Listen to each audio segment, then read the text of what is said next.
This is the Meridian Wealth Management Countdown to Tipoff Show on the home of Arizona men's basketball. Wildcats Radio 1290.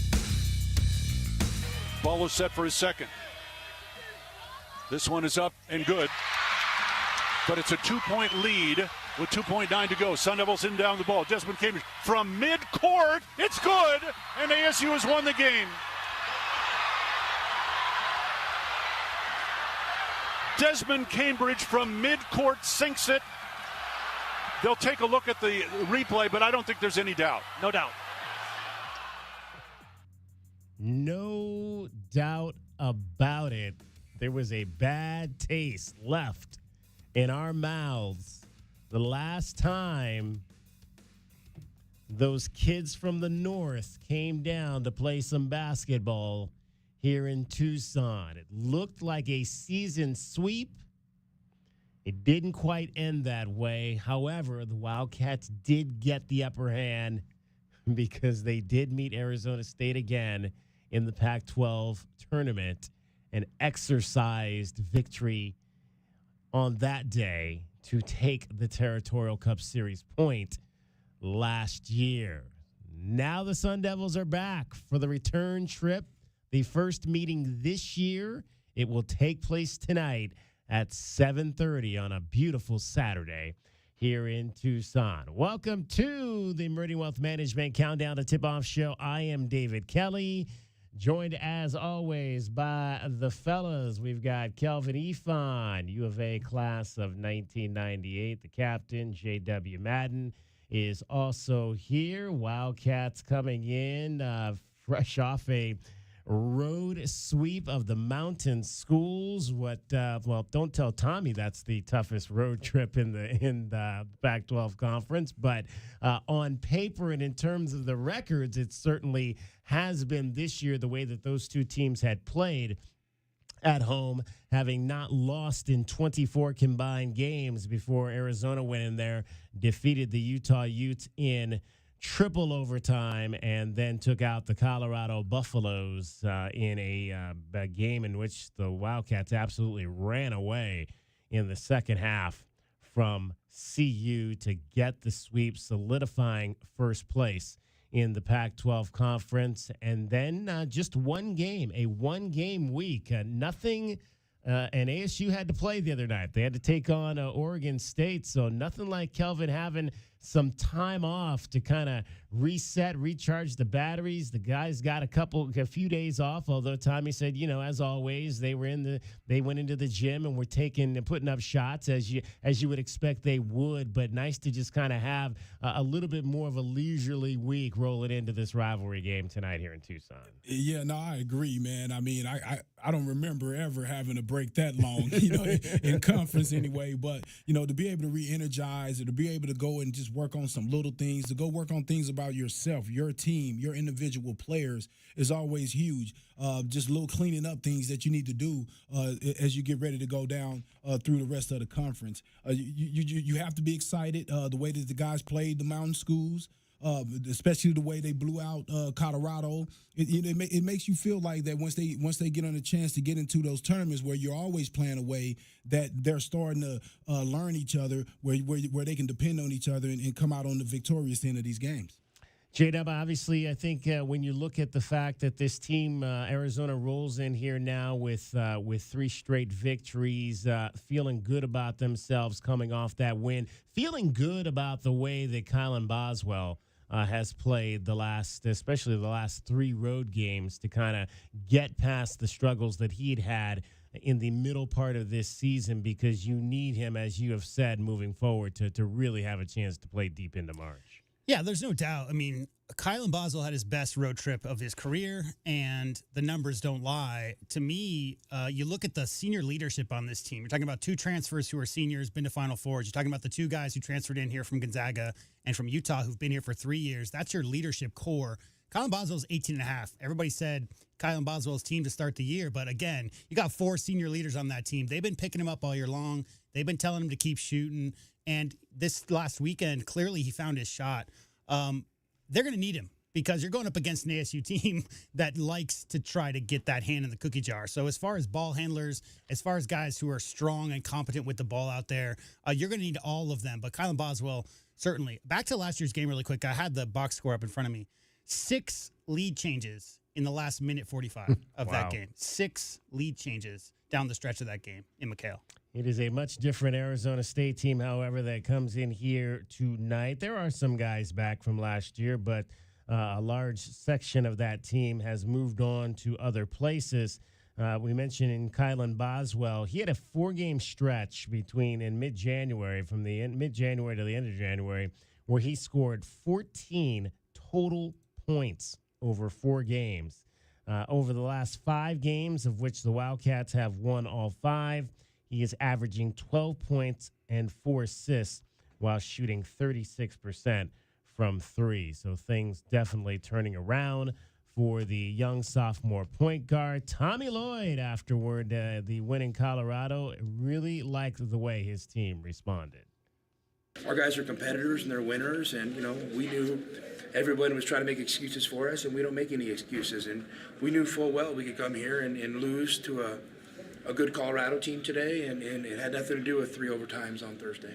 Do you feel like that had something to do with just you have 4 seniors out there in your lineup, or veterans? Well, for sure. I mean, you have veterans that are winners. Yeah. I mean, listen, 3 of those guys literally played on teams in national championship games. I mean, there's something to be said for that. And the 4th guy is Pella Larson, who's been through the battle. So, and then I'm really proud of those guys, but our young guys are getting good. I mean, Jalen. He played his best game at Arizona today. He was awesome. Kylan might have played one of his best games at Arizona today. To have your 2 point guards do that, and then you throw in the mix a little Conrad Martinez, a little salsa, it's pretty special. Nothing like a little salsa from Conrad Martinez. We'll get into his performance in Colorado coming up a little bit later in the show.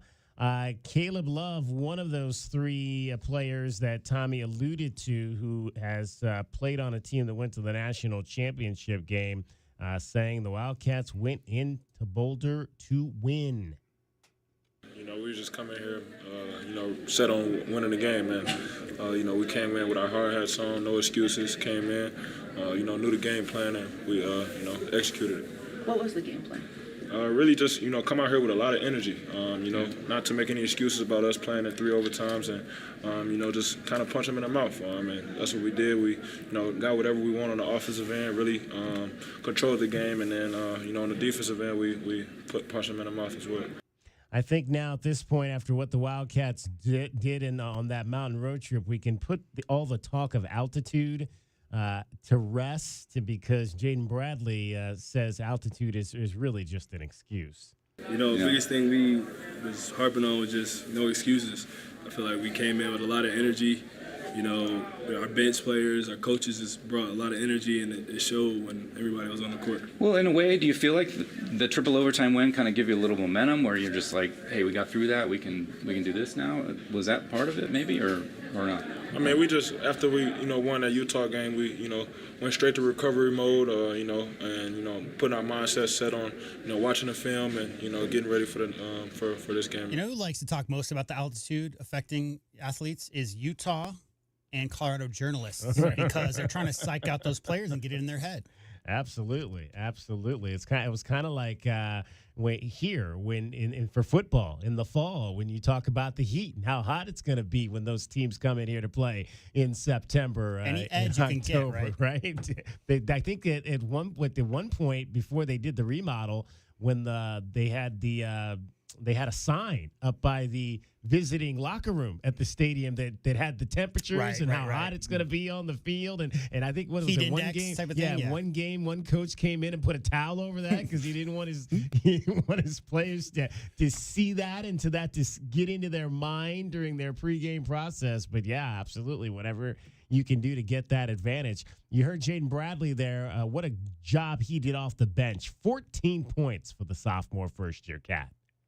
Yeah, my job is, come in and provide that spark and that energy off the bench. And, I feel like my teammates gave me that confidence and how I played tonight. And, it was a great win. Yeah. Kelvin, we talk shot selection all the time, but Jaden Bradley's mid-range and his eagerness, not looking for a shot, but him being completely confident taking that shot. Feels like these last 5, 6, 7 games that's turned around completely. He was not taking those shots earlier in the year. Yeah, and to me, it's set up by him getting all the way to the rim. I mean, he is a finisher. He's probably, if we go by percentages, I bet he's probably one of the better finishers besides Ballo. That 1-2-on-1 where he went up and under last game, that was real nice. And he loves chesting guys, jumping into guys, getting contact, and then finishing. I mean, he uses his size well for a big point guard. And to me, he's one of the reasons why this team is excelling, because him coming off with that defensive intensity and being able to go to point guard, and you can bump Boswell over to the 2, and the team still basically runs smooth. That's a total advantage for your squad. It was a game in Colorado in which the Wildcats, leading by 7 at the half, jumped all over the Buffaloes early to put it out of doubt in the first few minutes of the second stanza. Earlier in the year, we were struggling making that first run in the second half for whatever reason. And we couldn't quite pinpoint it. But today we made that first run in the second half. We hit a couple threes right out the bat and then played some good defense. And I think we won that first segment by 9 points, which is, that's what championship teams try to do. Was there, what was the key to that? And was it a different halftime where you No, nothing different. That could have been easy not to do that. Nothing different. It was just like, hey, we know what we're playing for. Yeah. We know we're playing, competing for the league championship is important to us. And we knew playing well at Colorado, it's not make or break, but it goes a long way to helping you. So we knew we had to play good. And our guys respect Colorado, and we knew that they're a dangerous team, especially at home, so they came out and responded. To me, guys, it's less that Arizona comes out, crazy good in the second half, but other teams do. And, you look no further than that game last Thursday, right? Because didn't Utah start that second half 8 for 9 from 3, something like that? Because they had a big halftime deficit, 41-25. Yeah, they were down 41-25 at half. Utah came out in that second half. So I don't know that Arizona's playing poorly to start second halves. It just seems like other teams are coming out of that locker room super hyper-motivated to get that only high net ranking win that they can get in our conference. And you, again, going back to Jaden Bradley, 14 points in that game against Colorado. He's got 21 assists to just 4 turnovers, 12 steals in the last 10 games for Arizona. And Tommy Lloyd was asked this week if Jaden, maybe with the way he's playing, expects more playing time. I was wondering about Jaden, the way he's been playing too, and obviously he's accepted that role. I'm wondering how you manage that, and have you had to manage it with family, posse, who's ever around him? Because a guy like that with his pedigree and well, for one, maybe looking for more. For one, I'm not going to comment on what I would do with a family or posse. Okay, so I'm not doing that. 2, Jaden Bradley is a great high character kid who his number one focus is on helping his team win. And you know what? Could he have a bigger role? Maybe. Is he thriving in the role he's in? Yes. And that's very important for us and for any program to be good. So I'm thankful we have him. I really value him. And I think he's going to have a great impact on Arizona basketball over the course of his career. Yeah, I just wonder, because, he's got McDonald's, went to IMG, got all that, went to Alabama, then left when it looked like his role was a little reduced. You'd think without knowing him, maybe this guy might be a guy who wants minutes of the shot. He's a high character, team first, amazing person. Enough said. Now, David Kelly, you're a journalist, you're a media person. Where's that line blurred between and I love Bruce Pascoe, don't get me wrong, but that's like trying to cause trouble, isn't it? I don't really know him or his people, but I think Jaden Bradley's people are going to start making a lot of noise because he's not getting enough touches, and he might go somewhere else as a result of it. It felt like where that questioning was going. There's no question about that. I don't know. I don't know if I have not heard anything about, his people, saying any, as it was put, his posse saying anything. Right. But we do know that posses exist. I got a question for the player. I got a question for the player among us. Kelvin Ifan, have you seen a single play this year where Jaden Bradley felt like he was trying to interview or that he was going for his as opposed to just making the right basketball play?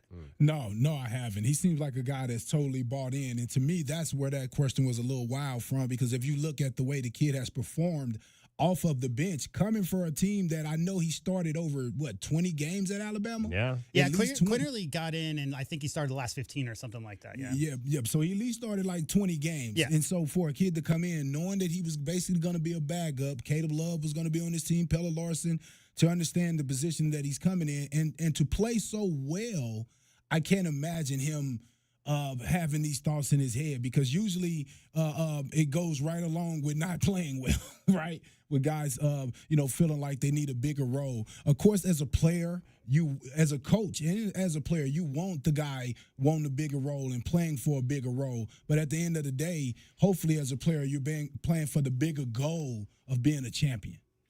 All right, let's tell you what we've got coming up for you over the course of the next 3 hours of this program. Let's take a look at the Right Way Rundown and see what's coming up on our pregame show. Brought to you by Right Way Heating, Cooling, and Plumbing. Do things the right way. All right, we'll take our first look at the Arizona State Sun Devils, who come in here winners of 2 games in a row after they lost, 5 straight games. So hot. Our Spotlight on a Cat, brought to you by O'Reilly Chevrolet, will be Umar Balo. We'll get a chance to... I got a chance to ask Umar about his his acting career. We'll hear what the big man has to say about that. No, not in my house. DK with TL is sponsored by nobody.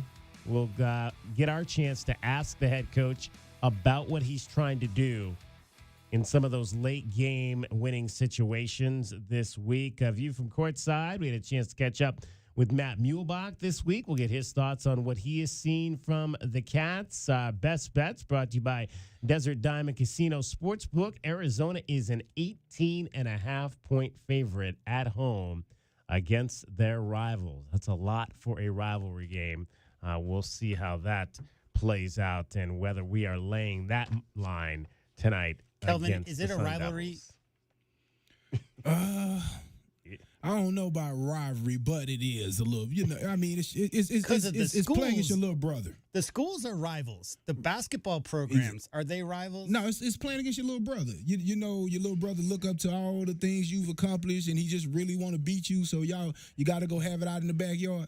That's how I kind of see it is. Arizona leads the all-time series, just for a number's sake, 159-86.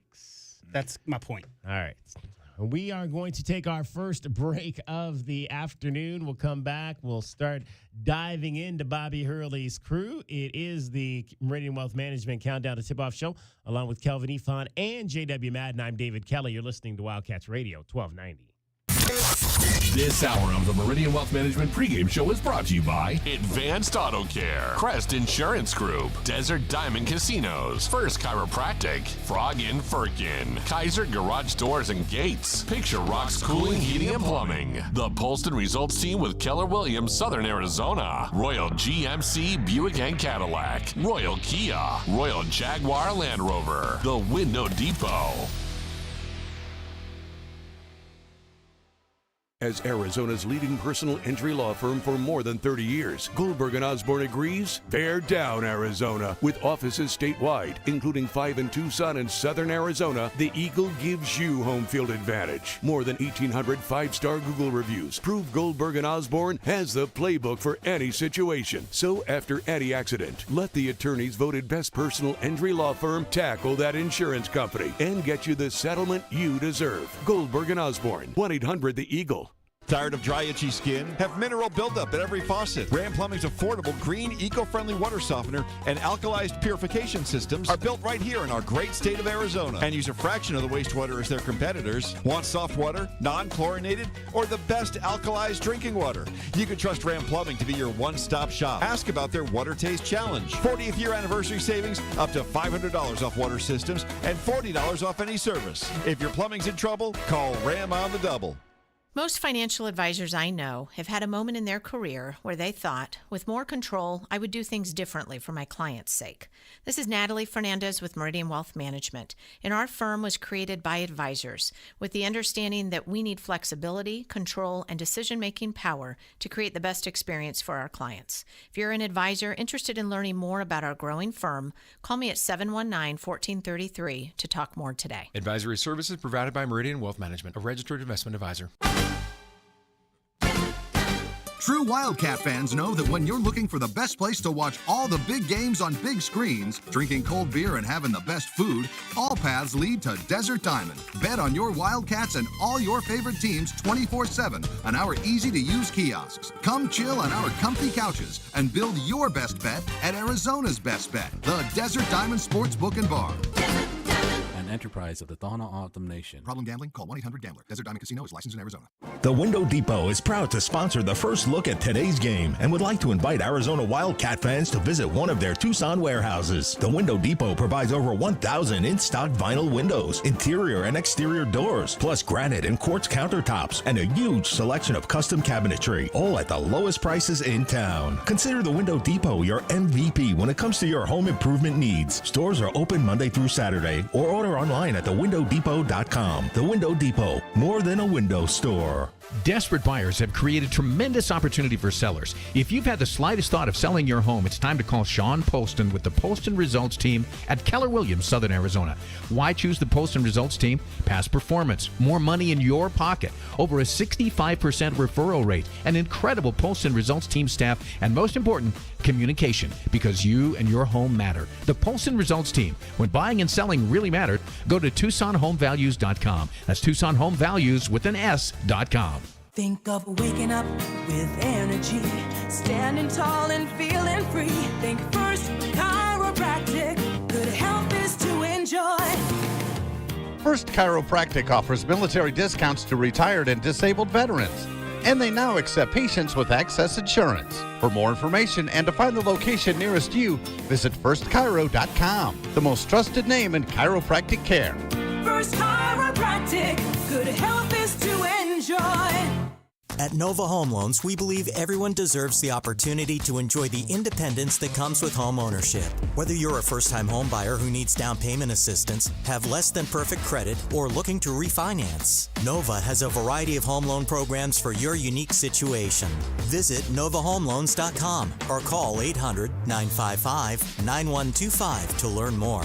Not a commitment to lend or extend credit. Rates and available loan programs are subject to change without notice. NMLS 3087, BK 0902429, Equal Housing Opportunity. The Meridian Wealth Management Countdown to Tip-Off Show continues on the home of Arizona men's basketball, Wildcats Radio 1290.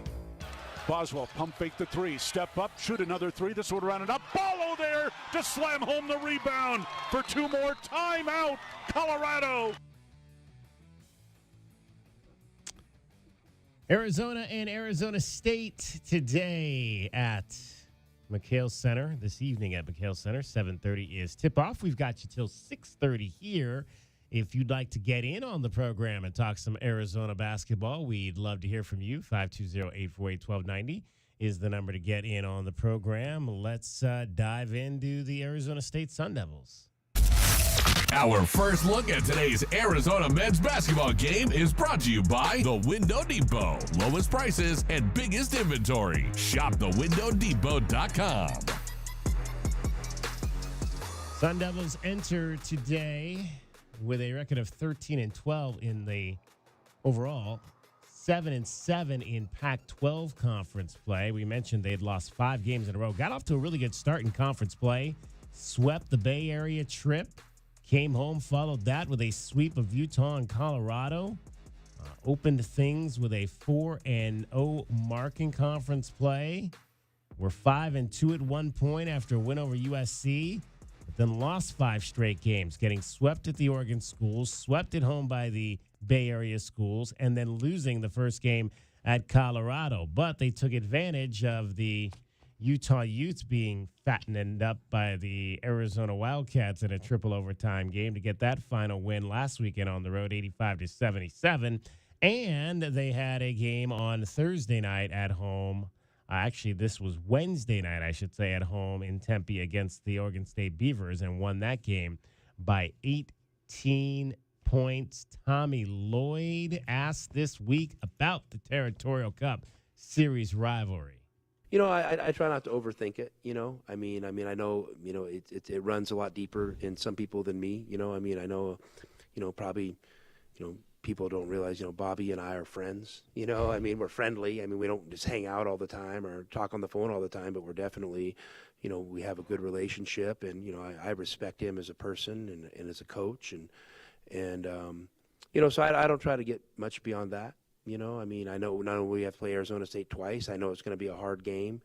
We just, the way they're built, they're a dangerous team. So, but I also understand our fans are very passionate about it, and I'm cool with that. I respect that. Better be cool with it.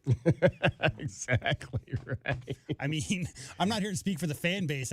I know some people. I mean, having worked on campus for 10 plus years, like I've met some different opinions. Like Kelvin, he and I, like for years, like since I was in high school, I want to see the Arizona State Sun Devils be good, if not decent, because travel partners. And again, you're giving the teams on the road a little bit of a pass, not wanting to root for them. But there's some members of this fan base that want to see them go 0-30.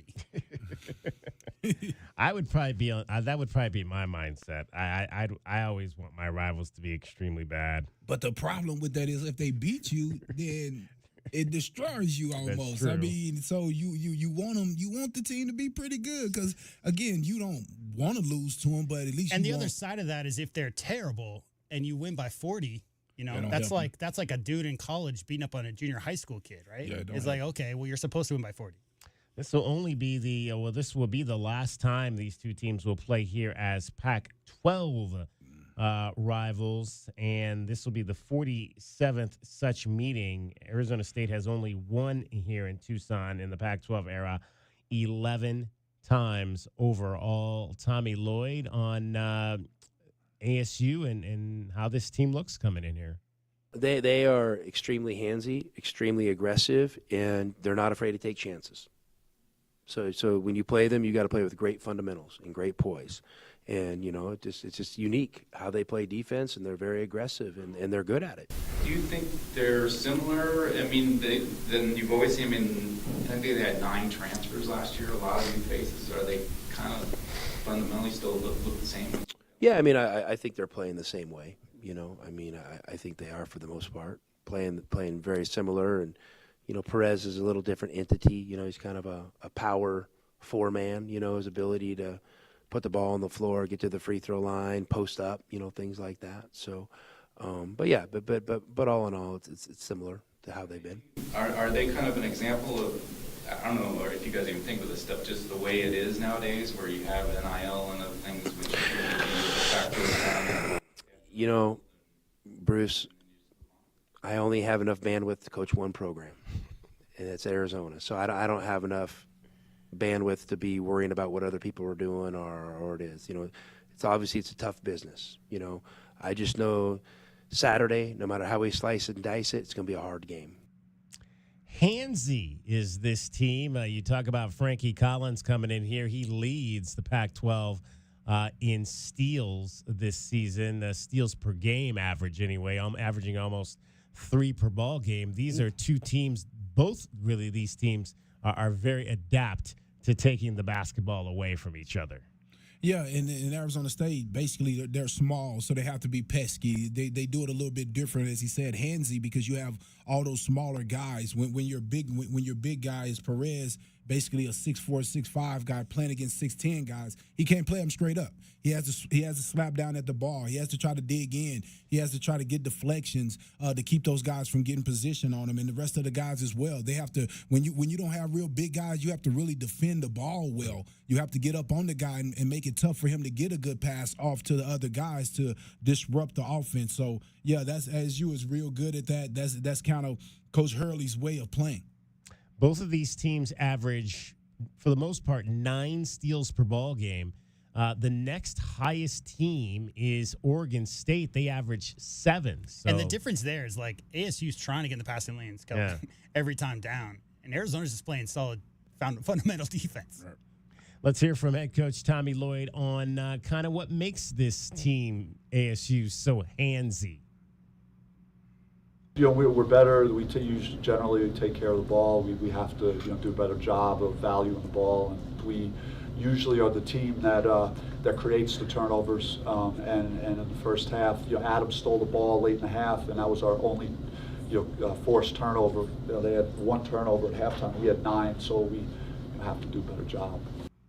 That was head coach Bobby Hurley of the Arizona State Sun Devils talking about his team needing to do a better job of taking care of the basketball, which, again, they come into today's ball game.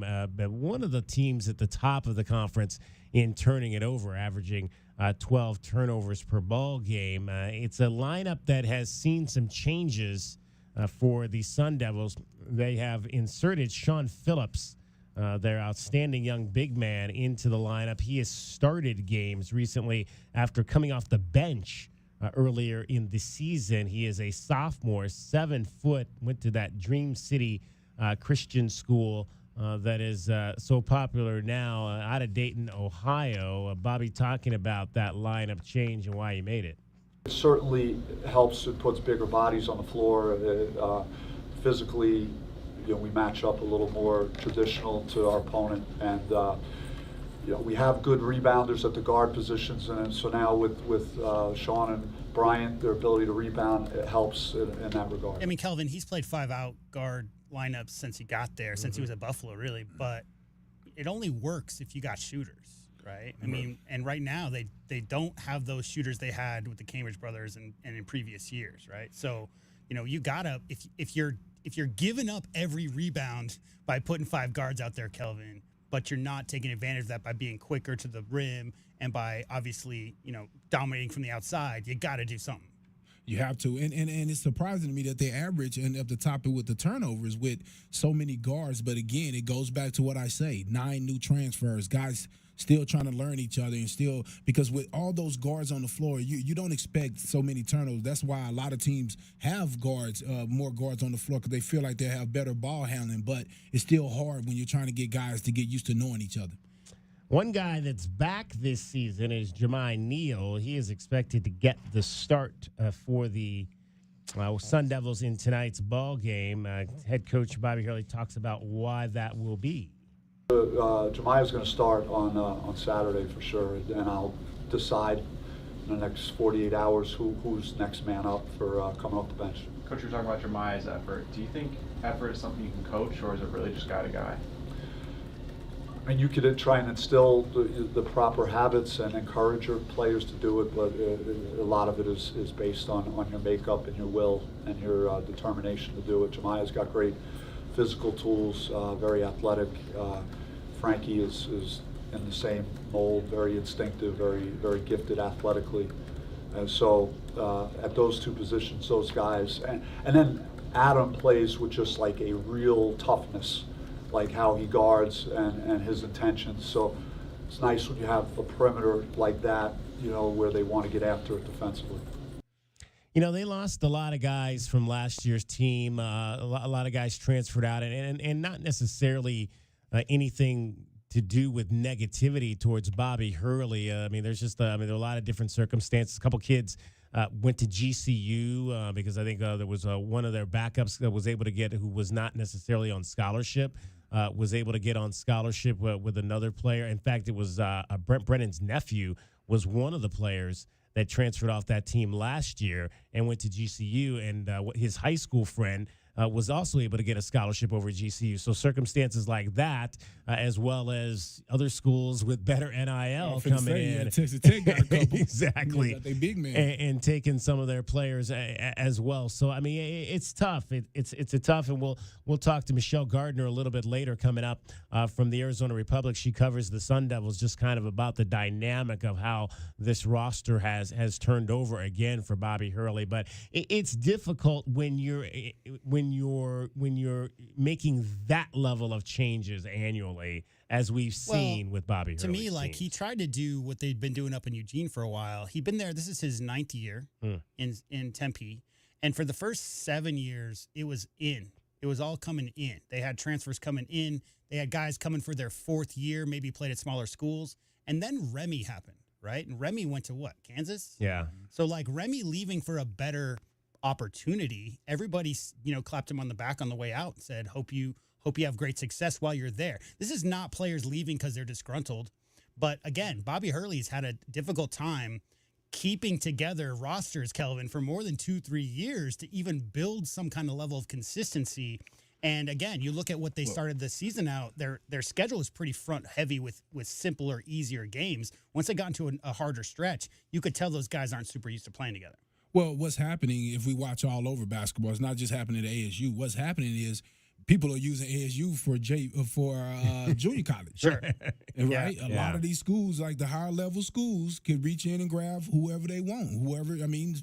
That's also said, the schools with more money also can look in there and see. And it's tough on the schools that don't have a track record of going to NCAA tournaments and putting a lot of guys in the NBA, because those kids are always looking for those opportunities to go to the tournament and have a chance to be in the NBA and, of course, make a little money. Well, and you mentioned Remy Martin. I mean, that's a guy, obviously, that went to Kansas and got to win a national championship. So Remy, had he stayed there, could have been, top 5 ASU player of all time? He was that good. Right. That's how good he was. But he did play there 4 years. Yeah. He did play there 4 years. But he didn't play much, a lot as a youngster, right? Okay. I mean, he was that 7th, 8th guy off the bench for his freshman year, I'm pretty sure. Yeah. But anyway, the point is that he left amicably, and they love seeing him do great things because it's helpful to that program to go see a guy who came out of their farm system. Kelvin, you just said it. It's like treating that, and it's also got to feel bad as a fan of that program to see it be, a jumping off point to go to a better place. You want that to be the place people come to. All right, that is our initial look at the Arizona State Sun Devils. That's been our first look at today's Arizona men's basketball game. Brought to you by The Window Depot. Lowest prices and biggest inventory. Shop thewindow.depot.com. And don't forget, Window Depot also sponsors our glass cleaner of the game. That's the top rebounding performance for the Arizona Wildcats. Could be the Wildcat with the most rebounds. Might be the U of A player with the most impactful boards. We will hand out the Window Depot glass cleaner of the game coming up on the Meridian Wealth Management postgame show. Much more still to come for you as we take you up to 6:30 in network coverage for Arizona and Arizona State. It is the Meridian Wealth Management Countdown to Tip-Off show along with Calvin Efon and J.W. Madden. I'm David Kelly. We'll go and shine a spotlight on Umar Balo next. You're listening to Wildcats Radio 1290. This is the Meridian Wealth Management Countdown to Tip-Off Show on the home of Arizona men's basketball. Wildcats Radio 1290. KCUB Tucson, a Cumulus media station. We have the Arizona Wildcats covered on game day like no one else. We are Wildcats Radio 1290. Experiencing the Sonoran Desert's natural wonders comes easy at Rock & Kay. Nestled at the base of the Rincon Mountain foothills, enjoy stunning mountain views up close every day. 6 model homes are now open to tour at Del Webb at Rock & Kay. Here, life is about more than just beautiful homes. It's about the experiences waiting outside your front door at this new 55-plus active adult neighborhood. LiveRockandK.com. Designed by nature, built for you. Proud U of A radio broadcast sponsor. Here's an important message from University Termite and Pest Control. The weather is cooler here, and so pests are seeking alternative housing. Do you need a professional? University Termite and Pest Control has been serving Tucson since 1974. You can be assured University Termite and Pest Control will keep you pest-free using the most responsible products and application methods. 28 school districts, 3 hospitals, 2 colleges, 1 university, and thousands of homeowners trust University Termite and Pest Control for the past 50 years. You can too. University Termite and Pest Control. Find us online at bepestfree.com. Driving the lane, dunking on the competition, and playing as a team. These are things we'll see this season watching our Wildcats play basketball. These happen to be the things you'll also find when you buy your next vehicle from O'Reilly Chevrolet. The only difference is at O'Reilly, nobody gets penalized for traveling. Heck, we actually encourage it. See us on Broadway next to Park Place Mall. Call 747-8000 or find new roads at O'Reilly.com, where you can experience our version of a steal. O'Reilly Chevrolet, more than a great price. O'Reilly Chevrolet. This just in, Goodfellas AC is matching up to $2,000 on federal tax credit. Whoa, seriously? This is unbelievable. I gotta call Floyd at Goodfellas. Hello, Goodfellas. Floyd speaking. Is it true about the $2,000? It sure is. Homeowners like you may qualify for a 30% federal tax credit up to $2,000 on qualifying heat pumps. And Goodfellas will match the tax credit dollar for dollar up to $2,000. Good service, good prices, Goodfellas. Caruso's, a Tucson tradition since 1938, located on historic 4th Avenue. For 4 generations, Caruso's handmade sauce has been prepared with love by a family member, using only the best ingredients. Enjoy specialty Italian dishes like lasagna al forno, chicken tetrazzini, real Italian sausages, spectacular pizza, as well as many vegetarian options. Caruso's offers outdoor dining on their garden patio, with indoor dining also available. Open Tuesday through Sunday, with all your favorites available for takeout. For more information, call 520-624-5765 or visit their website at carusositalian.com. Think of waking up with energy, standing tall and feeling free. Think First Chiropractic, good health is to enjoy. First Chiropractic offers military discounts to retired and disabled veterans. And they now accept patients with access insurance. For more information and to find the location nearest you, visit firstchiro.com, the most trusted name in chiropractic care. First Chiropractic, good health is to enjoy. Sean Furrier for Jack Furrier Tire and Auto Care. Now that winter is really here, cooler overnight temperatures mean that your tire pressure warning light could be on. In most cases, you solve the problem by simply adding the correct amount of air to your tires. As always, you can stop by any of our 14-area Jack Furrier Tire and Auto Care locations for a free tire inspection and air pressure check. And if you need help with that low pressure warning light, we fix those too. Check out jackfurriers.com. Jack Furrier Tire and Auto Care since 1960, here to get you there.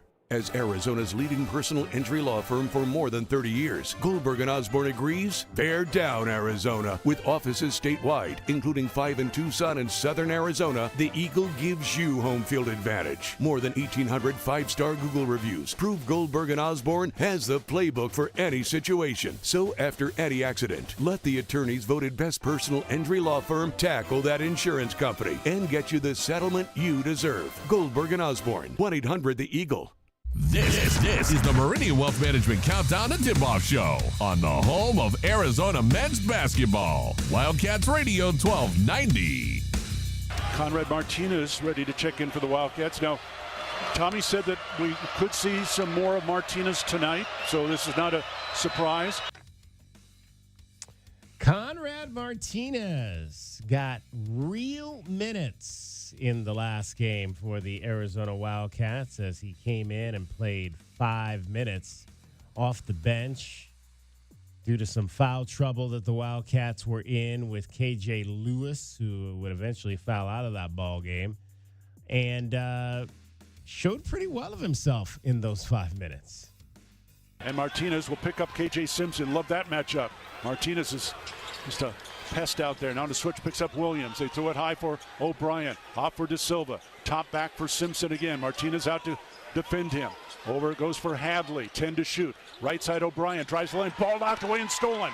There goes Martinez on the run for the Wildcats.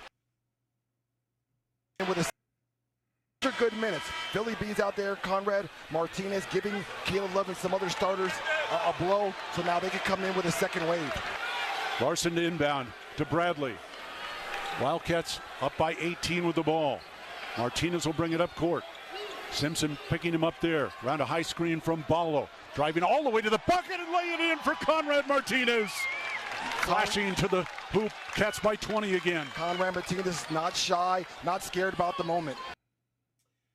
So Conrad comes into that game and shows his ability to defend right away. Not only did he have that steal that you heard just there, but he had a really nice wall up on a player that forced that player to turn the ball over. So he really had 2 outstanding defensive plays to go along with that driving layup there, in which they basically didn't even bother to guard him. He just read the defense really well to take it to the basket.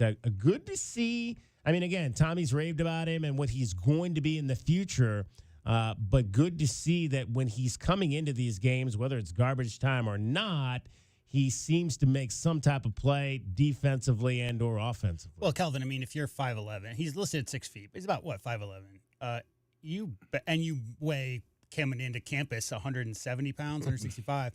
You better be able to read offensive players and beat them to the spot. And that's what I see from Conrad Martinez. Clearly, he's played a ton of high-level basketball against some really good players.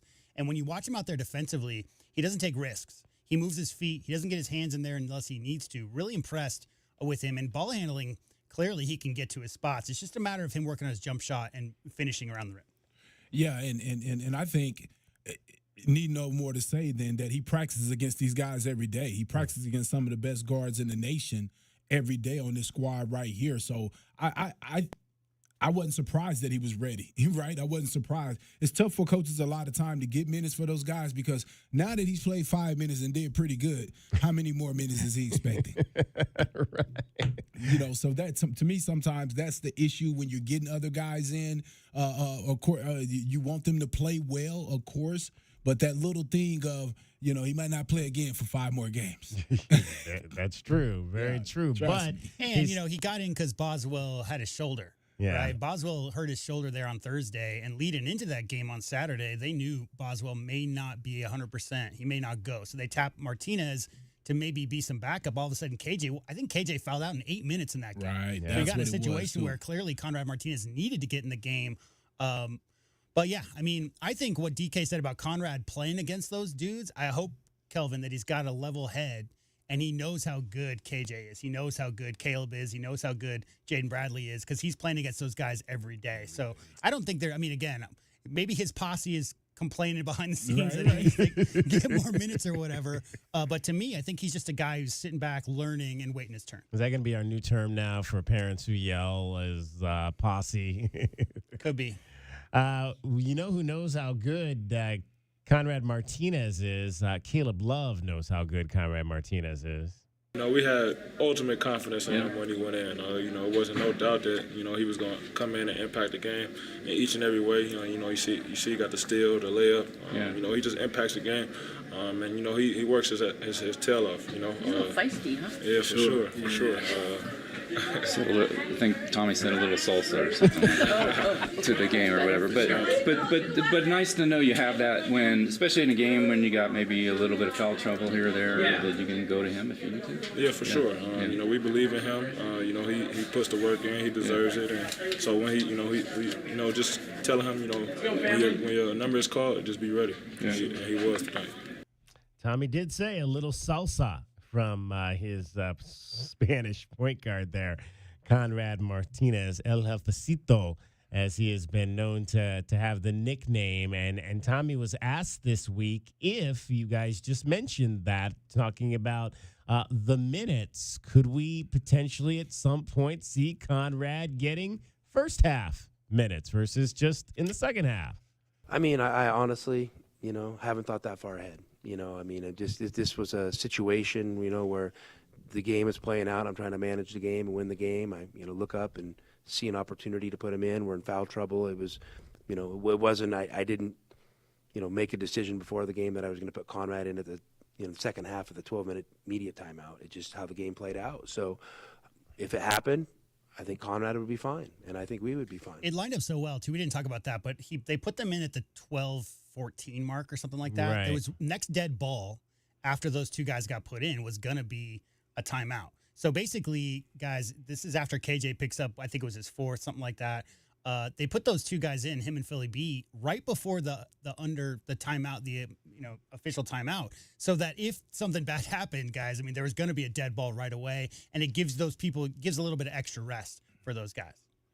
Let's also have an opportunity to look at Conrad Martinez in terms of what he's done off the bench so far in terms of his total stats on the season. And let me see, I just had that and I lost it here. Conrad Martinez on the season has averaged just 5 minutes, but he's played in 11 games so far this season, and he has scored 17 points. So 17 points for the year, averaging just 4 minutes in the games he plays. Hasn't really shown a propensity to shoot the three. Only 1 for 5 from three. I'm sure maybe that's something that'll come Coming along. in, that but was the shooting rep. shooting 50% overall on the floor. That was the scout coming in. Was Yeah. that quick, really good vision, really good handles, needs to work on his outside shot. 9 assists too as well in the 11 games he's played. So we'll see if we get a little bit more of Conrad Martinez as things go. If whether it's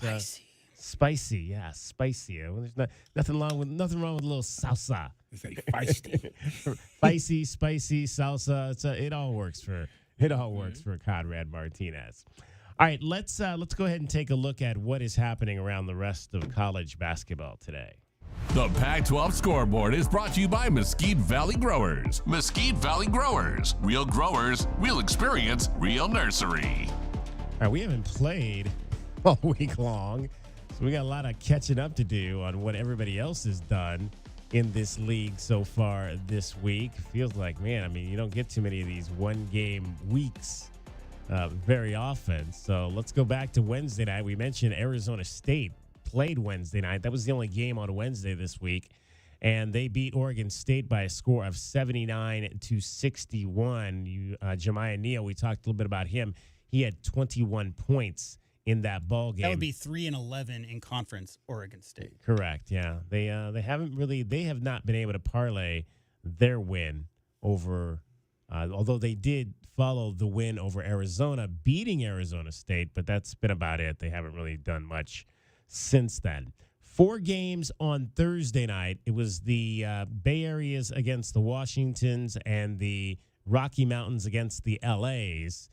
Washington beat Stanford 85-65. So the Huskies 6-8 and Stanford falls to 7-7. How about in that ball game, Corn Johnson with 30 points for the Washington Huskies. We still have yet to face them. They'll be in on this homestand, which is a 3-game homestand for the Arizona Wildcats. So we will see them next weekend here in Tucson. UCLA continues to play well at home, knocked off Colorado 64-60. It was a tight ball game, but the guard Sebastian Mack scored 19 points for the Bruins as they get the win. Across town, another 4-point ball game. USC beats Utah 68-64.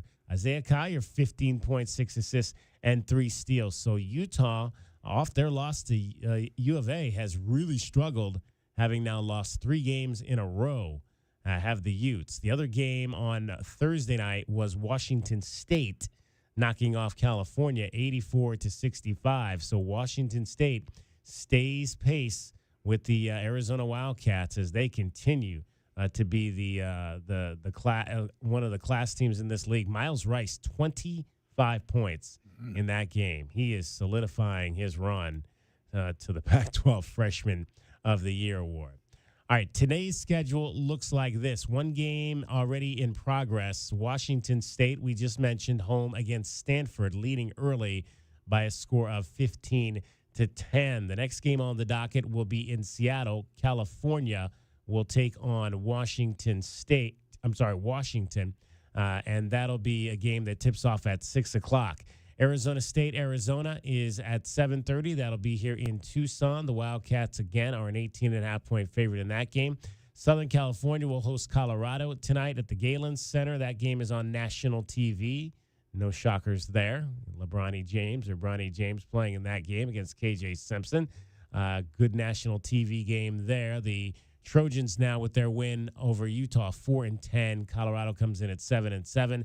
And it's the Battle of the Oregon Schools, the other rivalry game of the weekend. Oregon on the road in Corvallis against the Beavers. That game will tip off at 8 o'clock as well this evening. All right, 520-848-1290, 520-848-1290. If you would like to get in on the conversation today, talking Arizona Wildcats basketball, if you're going to the game this evening, we would love to hear from you.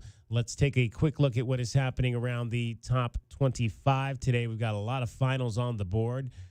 Battle of ranked teams. Kansas goes on the road and beats Oklahoma today, 67-57. The Jayhawks are just 8-5 in the Big 12 so far. Number 11, South Carolina loses at home to LSU by 1, 64-63. The game of the day, though, was 1 versus 4, but it was not really a game at all. UConn pounds Marquette in stores today, 81-53 for the top-ranked Huskies as they roll Marquette, getting 17 points in this game from Donovan Klingman. Any thoughts on the Huskies, guys? Have you had a chance to see them at all? Typical. I mean, UConn's been the class of college basketball for 15 years. Yeah. Yeah, no. Well, they had some down years during that stretch. Well, they had a coaching change. Yeah. 2 coaching changes, Kevin actually. Ollie was there for a little while. But Kevin Ollie won a national championship, though. That's what I'm saying. Calhoun won 2 or 3. Ollie won 1. And now Hurley's little brother has won 1 as well. So, I mean, business as usual. Yeah, I was just going to say, man, Danny Hurley, man, that guy coaches his heart out. Every time I've ever seen him coach, man, I mean, it's just in their genes. It's just in their DNA, man. I mean, and the way he recruits, the way he keeps going and get these guys. One of the things that's cool, if you pay attention, a lot of these guys he have, you don't even know where they come from. He just recruited, man. I mean, he got all those connections up northeast, man, and he really takes advantage of it. So, obviously, Arizona is number 5, so Marquette losing is good for the Wildcats. In overtime, Iowa beats number 20, Wisconsin. Wisconsin now 9-6 in the Big Ten. Another ranked team to lose today, 19th-ranked BYU, falls at Oklahoma State. There's that Big 12 once again. BYU is 19. They're 6-6 in conference play. And in terms of other ranked teams, doesn't look like there's any other upsets on the board. Number 3, Houston, also in front of Arizona, beats Texas big today, 82-61. Again, and that's their 6th out of 7 games. Correct. So they lost 5 in a row. They beat Ohio State, and they lost 88-86 today to Iowa in overtime, and that's their 6th loss in 7 games. Yep. Indeed. They were, I think, ranked 11th in the country when that losing streak started. One other game involving ranked teams on the slate just getting underway. Number 22, Kentucky, is on the road at Auburn. Auburn playing well, 20-5 and 9-3 near the top of the Southeastern. Do you want to Conference. talk real quick about the games last night in the upper division of basketball? Sure. I heard Mr. Matherin So did Ben very Matherin well. won the MVP of the what's it called? It's called the Rising Stars game is what it's called. Now, it's at home. It's in the Indiana Pacers building in Indianapolis. But the funny thing to me is that Victor Wembanyama and Chet Holmgren, along with Paolo Banchero, Scoot Henderson, these guys were all involved, Kelvin, in this tournament. Now, Ben, I think, had 17, 18 points in that first game. His first to 40 is the format that they were using. It's a 4-team, 1 G League team and 3 freshman, sophomore teams. But, yeah, Ben showed out last night, and he got the MVP in a tournament that Wembanyama and Chet Holmgren were involved in. So congrats to Benedict Matherin. Always great to see Benedict Matherin doing well. His teammate is going to be in the house today. That will be one Christian Coloco, who will be inducted into the Ring of Honor. So we will hear from Christian coming up tonight on the postgame show. He will meet with the media. Yeah, absolutely. He will meet with the media prior to today's game or tonight's game at McHale Center. All right, it is the Meridian Wealth Management Countdown to Tip-Off show. Arizona versus Arizona State tonight here in Tucson. Let's get another break in here. We'll come back. Hour number 2 of the program. Still plenty to get to with Kelvin Ifan and J.W. Madden. I'm David Kelly. You're listening to Wildcats Radio 1290. That's been the Pac-12 Scoreboard, brought to you by Mesquite Valley Growers. Mesquite Valley Growers. Real growers, real experience, real nursery.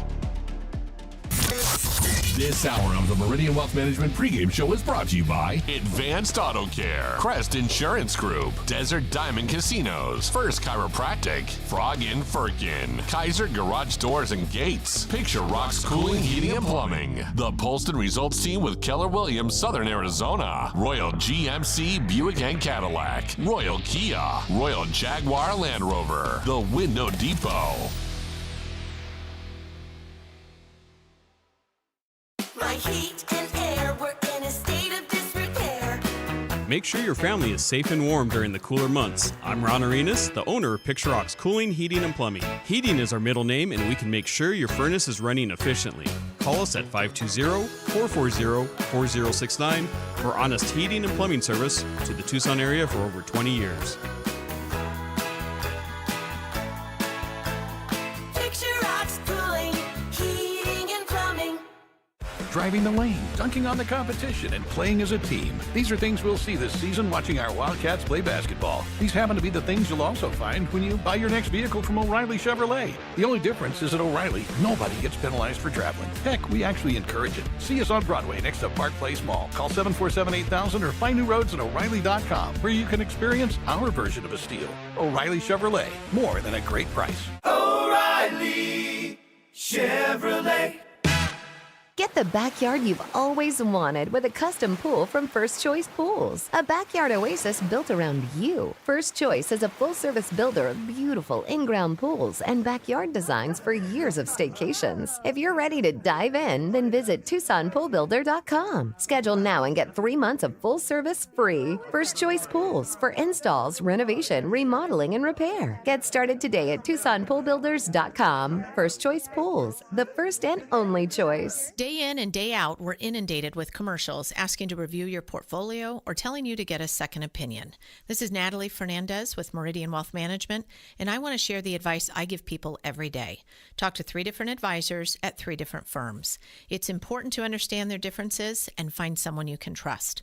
I want Meridian to be one of your 3, and then you will decide who is best for you. To learn more, call us at 719-1433 today. Advisory services provided by Meridian Wealth Management, a registered investment advisor. Cool Willie's Air and Plumbing. Always trust the big guy. Mention your Wildcats and receive $50 off any repair at coolwillies.com.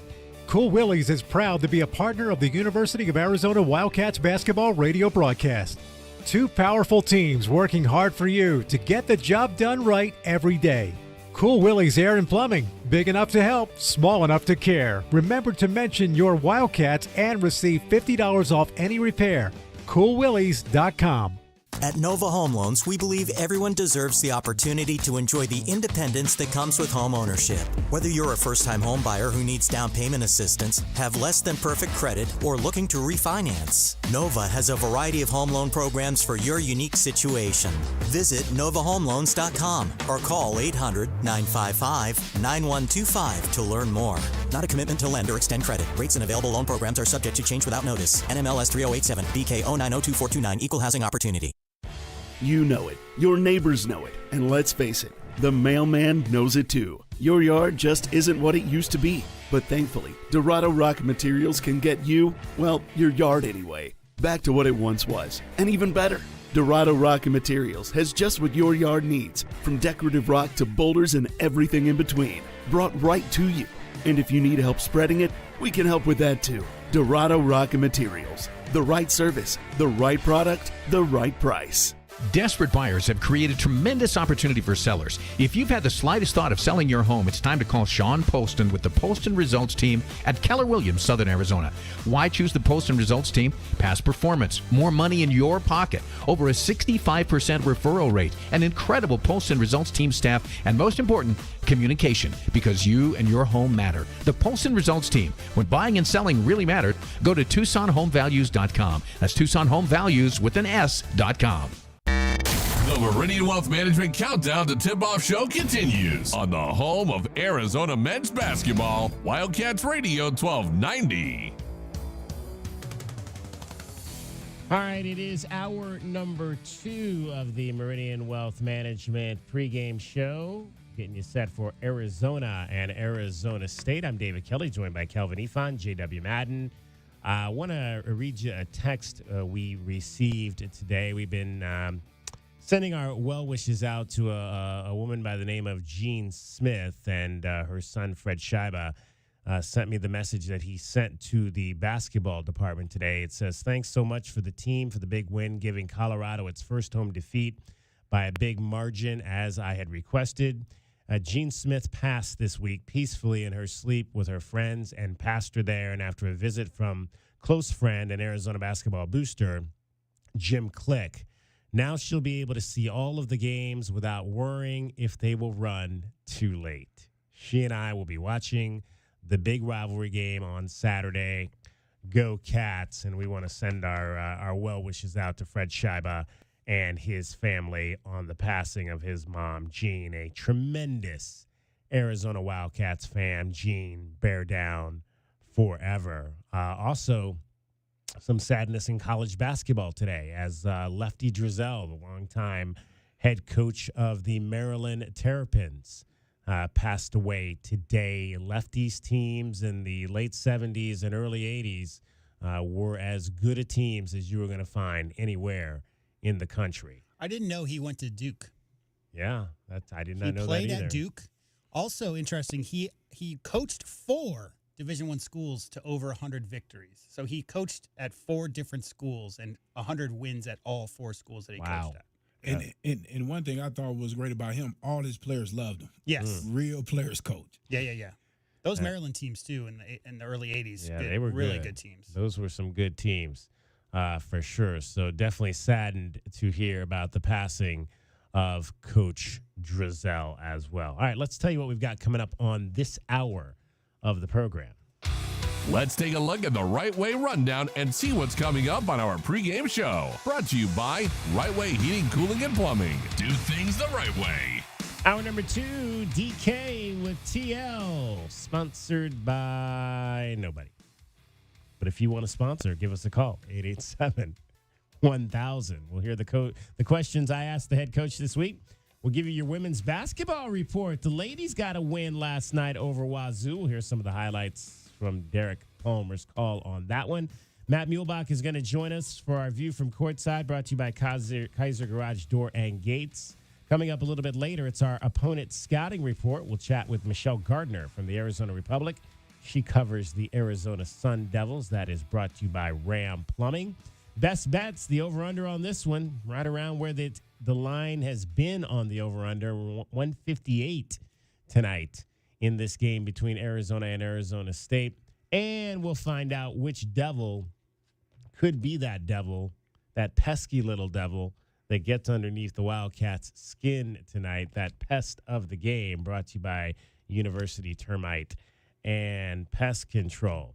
All right, had a chance to get over to the press conference. It was a 2:00 press conference. We did not do a show on Thursday. Had we done a show, I probably would not have been able to go, but we did not have a show, so I was able to go and ask. We could do shows from there. You could just stay there. I just, could do shows from the press room. Yeah, I don't know if they would want me doing my show in the press Probably room. No, especially if I got loud or something like that. But let's hear what I had for the head coach this week. Browns? Really? Really? Wow. There's got to be a backstory behind that. Tommy, with what went into Kylan's injury at the end of the Utah game and maybe not knowing how much you were going to have him for Colorado, what was the preparation process like to get Conrad ready for what you termed after the game as real minutes? I mean, Conrad is ready. And, and J-Rock, told me that he felt he was pretty certain that Kylan would be okay to play. And, and Conrad playing in that game really had nothing to do with, Kylan's, banged up shoulder. It had to do more with, just managing the game. We had some foul trouble. The clock's at 12:01. And, we had a little bit of a lead, and I just felt like the way the game was being played, that Conrad could impact it. And I trust putting the ball in his hands, and I didn't think it would go bad, but it almost went perfect, his little run in there. So I think he's a guy that, I really believe in him. And I know, over the course of his career at Arizona, he's going to become a fan favorite and a real contributor here. Tommy, on some of these last shot possessions, Florida Atlantic, Utah, where you're trying to win the game in the end, how would you best describe offensively what you're looking to try to accomplish there? I know from your guys' seat, it probably looks like it could be better, and it could be better. But I would also say from the reality, it's a lot harder than it looks. If you watch the end of these games, like on a night-in, night-out basis, it's hard to get good shots at the end of the game. It really is. And, by this time of year, you're heavily scouted.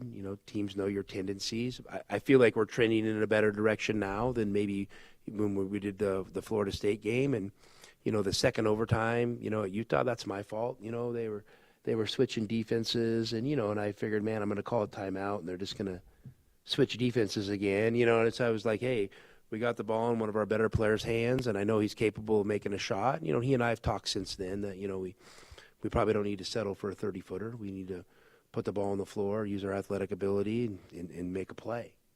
whether it's for yourself or for a teammate. So it's just hard to script at the end of a game. It really is. Teams, you could play against a team all game and they're playing a certain type of defense, and you get in the last possession. Now they switch everything, or they go to a zone. So it's just it's a lot easier said than done. And how much, I guess, in terms of not wanting to turn it over in that. Well, I mean, that's the most play important into it, thing. yeah. I mean, if the game is tied, I mean, the biggest responsibility is they don't get a shot on goal, the other team. If you have the ball, I mean, that's the number one thing. Don't put yourself in a position to lose. So no, yeah, you want to be mindful and be aggressive on offense for sure to, create opportunities. But I thought, I can't remember if it was the end of the first overtime or maybe regulation. Caleb drove the ball hard and there was contact. Could have been called a foul. I mean, not that anybody would want a game necessarily in like that, but it probably throughout the flow of the game was a foul. They don't call it. So, that also happens. Players know that. You put the ball on the floor, you drive it in there, are you going to get the same call that you would have got at the 16-minute mark? Probably not. So, I think that factors in players and coaches' minds as well. Well, you had said last week in terms of a question about altering your lineup that you felt good about where you were at. Where does that feeling come from when you're still young in your coaching career, from the standpoint, like last year you did make a change, this year you don't? How do you kind of feel that? Young, I don't know about if I feel young. 25 years, I've been around a lot, and believe it or not, my mind doesn't really turn off. Thinks about the game 24/7. So, I just think you feel like you know what's best for your team and the players on your team, and it doesn't mean there's not another way to do it, but I'm comfortable and convicted in the way we're doing things, and I feel like our players are as well. Tommy was razzing me at the beginning because I had my Browns sweatshirt Somebody on. better tell him. Yeah, exactly. It's like, Browns, what's that all There about? actually is a backstory to that, Tommy. I'll let him figure it out on his Get own. a napkin and go diagram it for him at Bob Dobbs sometime. Exactly. There's a guy named Jim Brown, and then there was... Yeah, exactly, right. I'm sure he'll find out at some point. And then we can all laugh on that as well. All right, so that was Tommy Lloyd. Thoughts on what he said about the last-second shots and how it's just difficult to get those at the end of games? That was my takeaway from when we were talking about this last week, is that it seems to me like a lot of modern coaches are really trying to avoid the turnover 5 seconds to go where the other team gets a runaway shot. When we're talking tie game, road or home, it doesn't matter. The reason why you're seeing so many 15, 20, 23-foot jump shots is I think that the risk of getting in there and having a live ball turnover and having that turn into a situation like happened last year, McHale, where you lose the ball because you want to go early enough that you can get an offensive rebound, but you go a little bit too early. That was my biggest takeaway is that live ball turnover is the end, like the worst possible scenario. So how do you get a good look, Kelvin, against those late game defenses that are trying to take the ball out of your best player, your best ISO one-on-one guy's hands? All their defensive attention is to stop guys like Caleb. Yeah, it is, and Coach is right. At the end of the game, it is tough. I mean, people understand what you're doing and how you're trying to do things. So a lot of times, if you notice, at the end of those games, coaches don't call timeout and let the guys go, so the other coach don't get a chance to get the timeout and adjust his defense. So you kind of let the guys go and just try to get the best shot that you can get, because you don't want the coaches over there to get in the guy's ear and tell them what play to get ready for. So a lot of times you like them to just go. But to me, I like to have a few plays and set up off of those guys, right? Understanding, the special plays, right? You see them in football all the time, right? In basketball as well, with some of the lower level teams that have to execute plays to get a good shot off. It's just that you have to have some stuff in your pocket that they haven't seen, stuff that you work on every day in practice, though, but the other team haven't seen, so you can execute it to try to win those games. But Coach is in a situation to where I think he's, as I've been saying all year, you still filling these guys out. So I think he thinks the best thing to do is just to give it to your best player and let him play. Yeah, and I mean, you want an action where you've got maybe Caleb in a high pick and roll, because there's many options out of that. And clearly what you're, Kelvin, if you've showed, something 8 out of 10 times you run that play and you haven't, let's say hypothetically run some kind of back screen for an open three in the corner out of that set type of thing. And that's what you show in those late games. They're used to defending it a certain way, and you get used to that rhythm. You get used to that rhythm of they've run this, against us several times, and they've always gone here or gone there. If you have other wrinkles out of it, that's where you can get a good open look out of those sets late in games. The other thing that stood out from his comment was just, the fact that you can drive it, but you may not get the call that you would have gotten earlier in the game if your guy gets hacked or gets fouled. And no ref's going to tell you that, but that's we've got eyes. We've seen it. Yeah. They don't call those late in games. They don't call the same kind of chippy stuff that they would maybe early in the first half. And that's why those guards that can get to their mid-range pull-up are so tough. Because you don't know. I tell guys this all the time. Once you put that ball on the floor and attack, you don't know if I'm pulling up at 18, 25, all the way at the rim. You don't know, and that's what make you dangerous if you can raise up and knock down that shot. And that's why I would love to see Caleb, go downhill, because to me, he's a guy that finishes, the floaters. He has the floaters. Quick he question. has the pull-up. That push shot floater he's been showing a lot recently. Would you rather see that or him just stop 2 feet, go straight up, and hit a J? You know what? I love guys that can score in different ways. Sometimes I like the floater, and sometimes I like the stop and pop. Yeah. It just depends on the situation. Sometimes you got to drive to that big man to open up drop offs. If you always go to that pull up, the drop off to your big, you'll never see him. Right, so I think he's getting a little closer there, trying to see if he could drop the ball over. But the big is kind of staying put. You just put it right over his head while he's flat-footed. I just want to see the person, whatever shot you take, I want it to be repeatable, something you've done a lot in games, and I want it to be something you're completely, supremely confident in doing. That's all I'm saying. So I think Caleb, with that pull-up, we've only seen that push shot floater maybe 2 or 3 times in this last 4, 5, 6 games. He wasn't really showing that much early.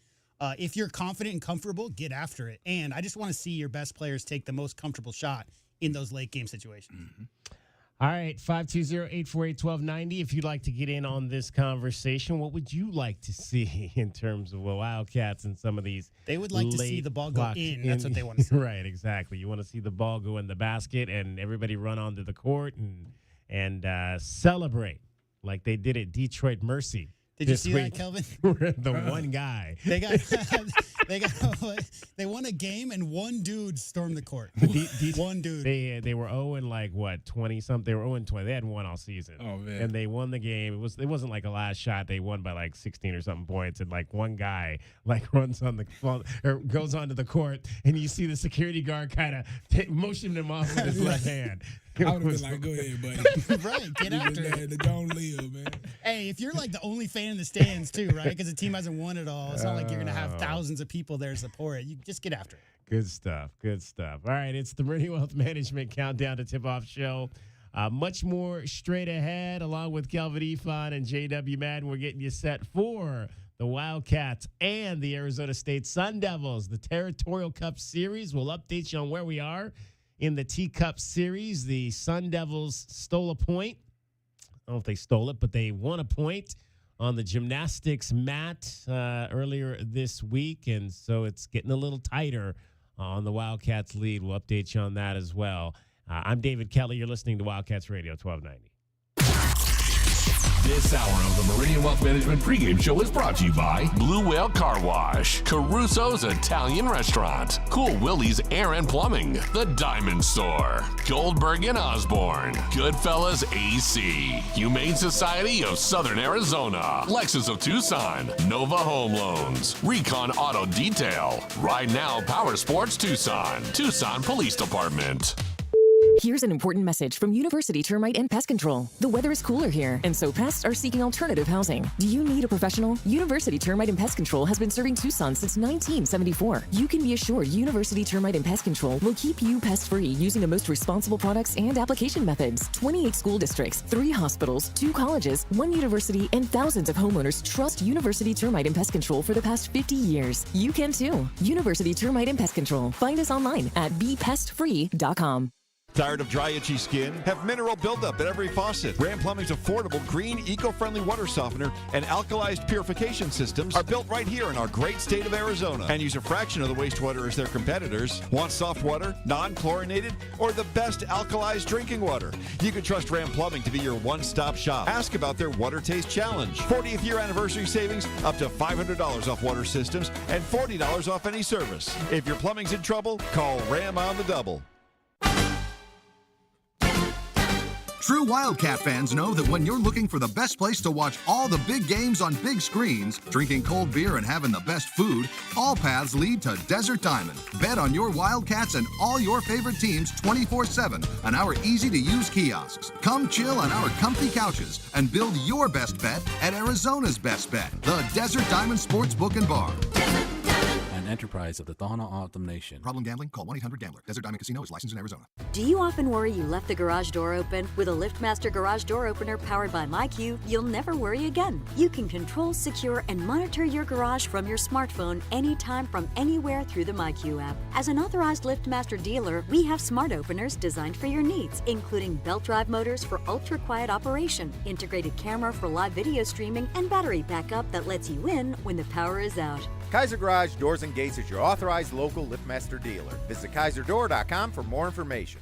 At Standard Restaurant Supply, their vision and #1 goal is to improve the lives of their customers and clients by providing a better culinary experience. Standard Restaurant Supply, if it's in a restaurant and not food, they have it. Open to the public, no membership fees, and they offer bulk store pricing without the bulk store purchase. Open Monday through Saturday at 601 South Cherry Avenue or call 885-2345. Standard Restaurant Supply is a proud sponsor of the U of A Radio Sports broadcast. Coach Tommy Lloyd here. Right Way Heating, Cooling, and Plumbing is the ultimate team when it comes to your home's comfort. Thinking about replacing your heating and air system? It's February at Right Way. These are some of the slowest months of the year. We have equipment in stock and our crews are available. And to spark business, we're including an 80% furnace absolutely free with the purchase of an air conditioning system. And if that's not enough, we'll include a Wi-Fi thermostat, 10-year parts and labor warranty, plus we have 0 interest financing available. Call or text 520-200-2422 or visit rightwayac.com. Cantina nachos, strawberry watermelon margaritas, a few zombie kills, and all your favorite sports teams live. When your day calls for some winning, it's time for Dave & Buster's, where you can eat, drink, play, and watch all the sports you want. They've got massive HD TVs, hundreds of the hottest new games, a chef-crafted menu, and an incredible list of beers, wines, and cocktails. So remember, if your day calls for a little victory, a little triumph, a little win, it's probably calling for Dave & Buster's. The Window Depot is proud to sponsor the first look at today's game and would like to invite Arizona Wildcat fans to visit one of their Tucson warehouses. The Window Depot provides over 1,000 in-stock vinyl windows, interior and exterior doors, plus granite and quartz countertops, and a huge selection of custom cabinetry, all at the lowest prices in town. Consider the Window Depot your MVP when it comes to your home improvement needs. Stores are open Monday through Saturday, or order online at thewindowdepot.com. The Window Depot, more than a window store. The Meridian Wealth Management Countdown to Tip-Off Show continues on the home of Arizona men's basketball, Wildcats Radio 1290. It's time now to take you down the front row of the arena. A view from courtside is brought to you by Kaiser Garage Door and Gates. Kaiser, celebrating 25 years serving Southern Arizona. And our view from courtside comes today from Arizona basketball guard Matt Muehlbach, class of 1991. He was on the road with the Wildcats last week when they went up to Utah and stunned the Utes in triple overtime. First of all, Matt, I would imagine that has to have been as an exciting a game involving U of A as you've called in a while, 3 overtimes. Yeah, for sure. In fact, I've been doing Pac-12 games, since the network started, and I think it's the best game I've ever called in the whatever it is, 11 years, I believe. In terms of excitement and fun and good teams, and you're talking about the top of the standings, and triple overtime, so it had everything. Now, Matt, I don't know if you guys played many games at altitude. I know that always comes up before the Wildcats go on that trip. Do we make too big a deal of that about these guys, having to go up there and play at a little bit higher elevation than what maybe say they play at down here when they go over to California? I think it's an issue. I don't think we necessarily make too big of a deal. I do think it's an issue. I think, and let's just assume maybe it's, it takes 5% out of you. But I also think if it takes 5% out of you, then it probably adds 5 or so percent to the guys on the other team because they're used to it. So there's a bit of a difference. Like it's not like it's going to change 50%, right? But I remember playing my sophomore year in Denver, and we played the NCAA tournament there, and it was noticeable, especially the first time I came out. So if I was in for 7-8 minutes and then came out of the game, it was really noticeable. In fact, I was using the oxygen that they were giving us. I don't know if it really helped, but I could really tell that there was an issue. And then once I kind of got to halftime, I didn't really think about it. Now I don't think it bothered me, but again, you add that plus the 3 overtimes, and those guys all played 40 plus minutes, so it was pretty crazy. What most stood out to you about the way the Wildcats navigated those 3 extra periods to get to that victory after blowing the 16-point lead?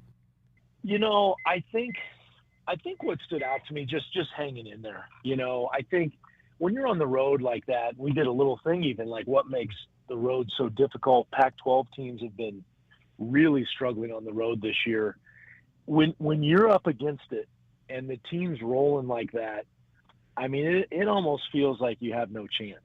And, just being in there announcing the game, they didn't have a sellout. I think by the end of it, it felt like they had 85% sold out, 80%, whatever it was, but they were loud and they're great fans. They're actually a little bit like U of A fans. They've had really good history there and, a West Coast-ish team. But they had it going and, they hit 7 threes, I think, the second half. And when you see that, you see it going in and you see the momentum, it's really hard to stop it and just hang in there. I thought they did a good job of that, and part of it was just Utah played well. I mean, they were hitting shots that in some ways I couldn't believe. But the fact that they kept fighting and didn't really panic. And that's, I go into NCAA tournament stuff. One of the things that's not talked about enough is the ability not to panic because you're going to, most of the time, even a team that wins the title is going to be down at some point, right? You're going to be down, 5 or 6 or even 10 or 12. And the ability not to panic in those situations is important. And I think they did a really good job of that. Our view from courtside today comes from Matt Muehlbach, Arizona basketball class of 1991, brought to you by Kaiser Garage Door and Gates. Kaiser celebrating 25 years of serving Arizona. Matt, one of the topics we discussed after that game against Utah was kind of what Arizona is trying to do in some of these late game situations where they've got a last shot opportunity to win. We've seen it now maybe about 6 times in 3 games, twice in the Florida Atlantic game, 3 times in that game against Utah. They had a chance at the end of the first half against Colorado the other night, and they don't seem to get conversions on these opportunities. What do you believe you're seeing? And it's not just Arizona. It seems like it's across the board with the way teams are attacking these last-second opportunities when you've got a chance to win a ball game if it's tied or take the lead if it's tied. I think one of the difficulties people forget in those is that, we always talk about hey, for good team, any team, to get good shots, you're going to get better shots in transition, right? You're going to get better shots off the second opportunities, offensive rebounds. You're going to get better shots in open situations, and you're going to get better shots when you swing the ball and have, player movement and ball movement and you're working kind of organically through a possession. The problem with those last possessions is number one, the defense is waiting. I mean, they're just sitting there. They're like you come out of a timeout and you're like, oh yeah, there's no transition, there's no movement. They are ready to go, and they know, like, it's a desperation, possession. They're scrambling like they haven't scrambled the whole game. And so it's harder, because they're just sitting there waiting. And the other thing is it's hard to get some rhythm on offense because, typically in a shot clock situation, you might pass the ball 2 times and get an open look and take it. The problem in that situation is you take the shot with 8 seconds to go or 10 seconds because now you've just ruined your chance of at the minimum of getting to overtime. So you're really trying to, like, hey, how do we get a good shot? How do we move the ball, get an open shot, but do it at the exact, 3-second mark? And it's harder than it sounds. Now, with that said, when you have a guy, like, you think of guys like that are unbelievable mid-range shooters, I think have a great advantage in shot clock situations like that because they can get their shot off the dribble, and it's hard to get your shot off the dribble at the rim in that situation. It's very hard. So if you can get a pull-up, you look at the semifinal game last year, San Diego State, that guy hit an unbelievable pull-up. And usually guys that can do that are 6'5", 6'6", 6'7". Back when I played, Sean Elliott was perfect at that. So, at the same time, I'm sure they're working on that. Maybe try to get downhill a little more, try to get a paint touch, and see if you can create something by getting a paint touch. Do you think, Matt, that there's also a fear, and this was another thing we talked about, there's a fear in that instance of trying to take the ball into the middle and turning it over and giving the other team an opportunity to head the other way with limited time, but time enough maybe they can get a shot at the other end to win the game? Yes, 100%. Like it's 100% that, because again, what your number one rule is don't turn it over, right? Don't give it back to them and don't take an early shot. Because at the very least you got overtime and now you got a chance in Arizona's case, in a couple of those times, your minimum takeaway is overtime. And so you don't want to blow that. And so, you look out on the floor, they had a 6'7" guy playing the 1-3-1 who was getting a lot of deflections. They had, I believe, Davon Smith, who's like one of the greatest athletes in the whole country, just sitting there at the point. Like it's dicey. You don't want him getting a pick six and having a layup. It reminds me of a football team that's nursing a lead, right? You're going to run the ball and you're going to maybe throw some real safe plays to your running back or whatever it might be, little stretch plays. And that's kind of what you're doing in that situation. Matt Muehlbach, Arizona basketball guard, 1991, joins us with your view from courtside today, brought to you by Kaiser Garage Door and Gates. Kaiser, celebrating 25 years of serving Arizona. Matt, Pelle Larsson had a great weekend. Obviously, the 27 points in that game against Utah. Followed that with an 18-point performance against Colorado. We've seen him do it in a number of ways, aggressively to the basket. He's been able to be one of those guys that can take the ball to the hole. He can knock down the jumper from the outside. He's starting to climb up draft boards and get talk as being a guy who might have a role at the next level in the NBA. Do you believe he's a guy we could see playing in that league next year? Yes. No, I think could be a classic 3-and-D guy. The two things I've noticed about him, one, when you watch him take the ball he shot it better. I'd say 3 things. He shot it better this year, which I think is really helping, that draft talk and his stock. But the second thing is when you see him take it to the rim or the hole or the lane, he's bullying guys. Like he's just bigger and stronger, and he's learned how to use his body and his athleticism to his advantage. And you see him get in the lane, like how easy and like he makes it look so easy to have finishes at the rim or around the rim because he's bigger and stronger and he's a terrific athlete. And I think the third thing, and this goes to part of that second thing and even the first thing, is, we see a lot of guys improve between their freshman and sophomore years. That's kind of the classic comment. I'm not sure I've seen many guys improve as much as him between his junior and senior year. like for some reason, everything's kind of clicked for him.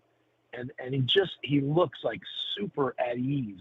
Like the pace of how he plays is as controlled as I've ever seen it, in 4 years for him. He just looks super under control, knows where he wants to go. He is not in a rush to do anything. He'll give up shots because he knows he'll get them back.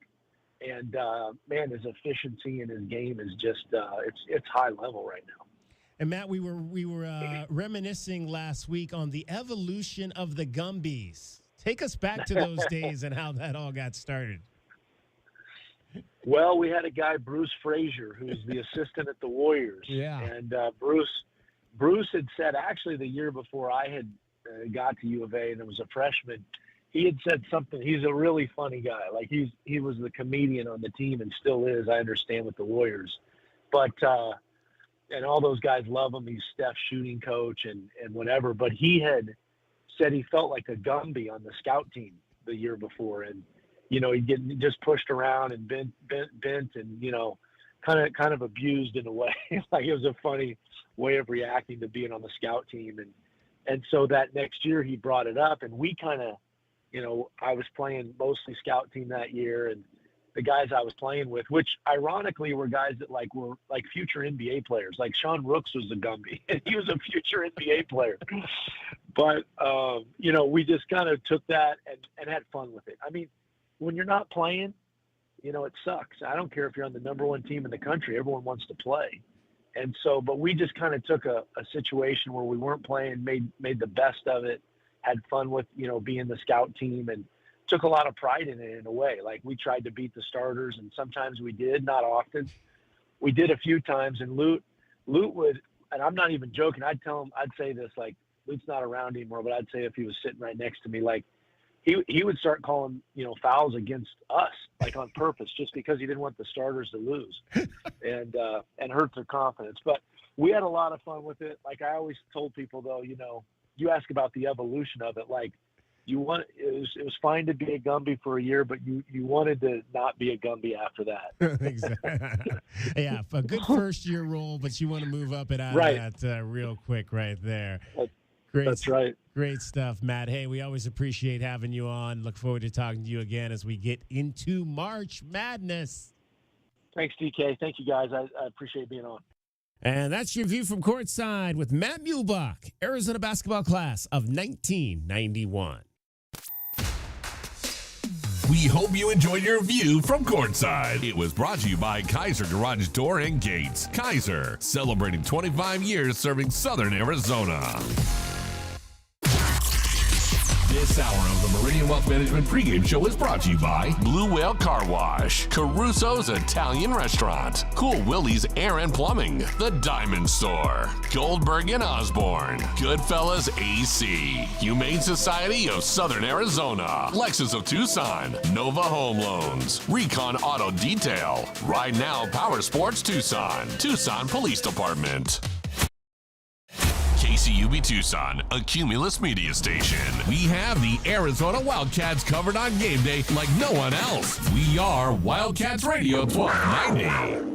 Experiencing the natural wonders comes easy at Rock & Kay. Nestled at the base of the Rincon Mountain foothills. Enjoy stunning mountain views up close every day. Explore natural open space, a network of connecting trails, and a community park within the Vail School District. Visit Lennar's 2 communities in Rock & Kay with home savings up to $35,000 and limited time interest rate and closing cost incentives on select move-in ready homes. Live RockandK.com. Designed by Nature, proud U of A radio broadcast sponsor. Sean Furrier for Jack Furrier Tire and Auto Care. Now that winter is really here, cooler overnight temperatures mean that your tire pressure warning light could be on. In most cases, you solve the problem by simply adding the correct amount of air to your tires. As always, you can stop by any of our 14 area Jack Furrier Tire and Auto Care locations for a free tire inspection and air pressure check.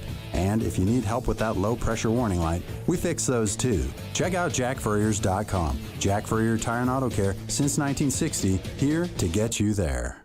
You want to protect her. You'll give anything to make sure nothing harms her. Every minute together makes unforgettable memories.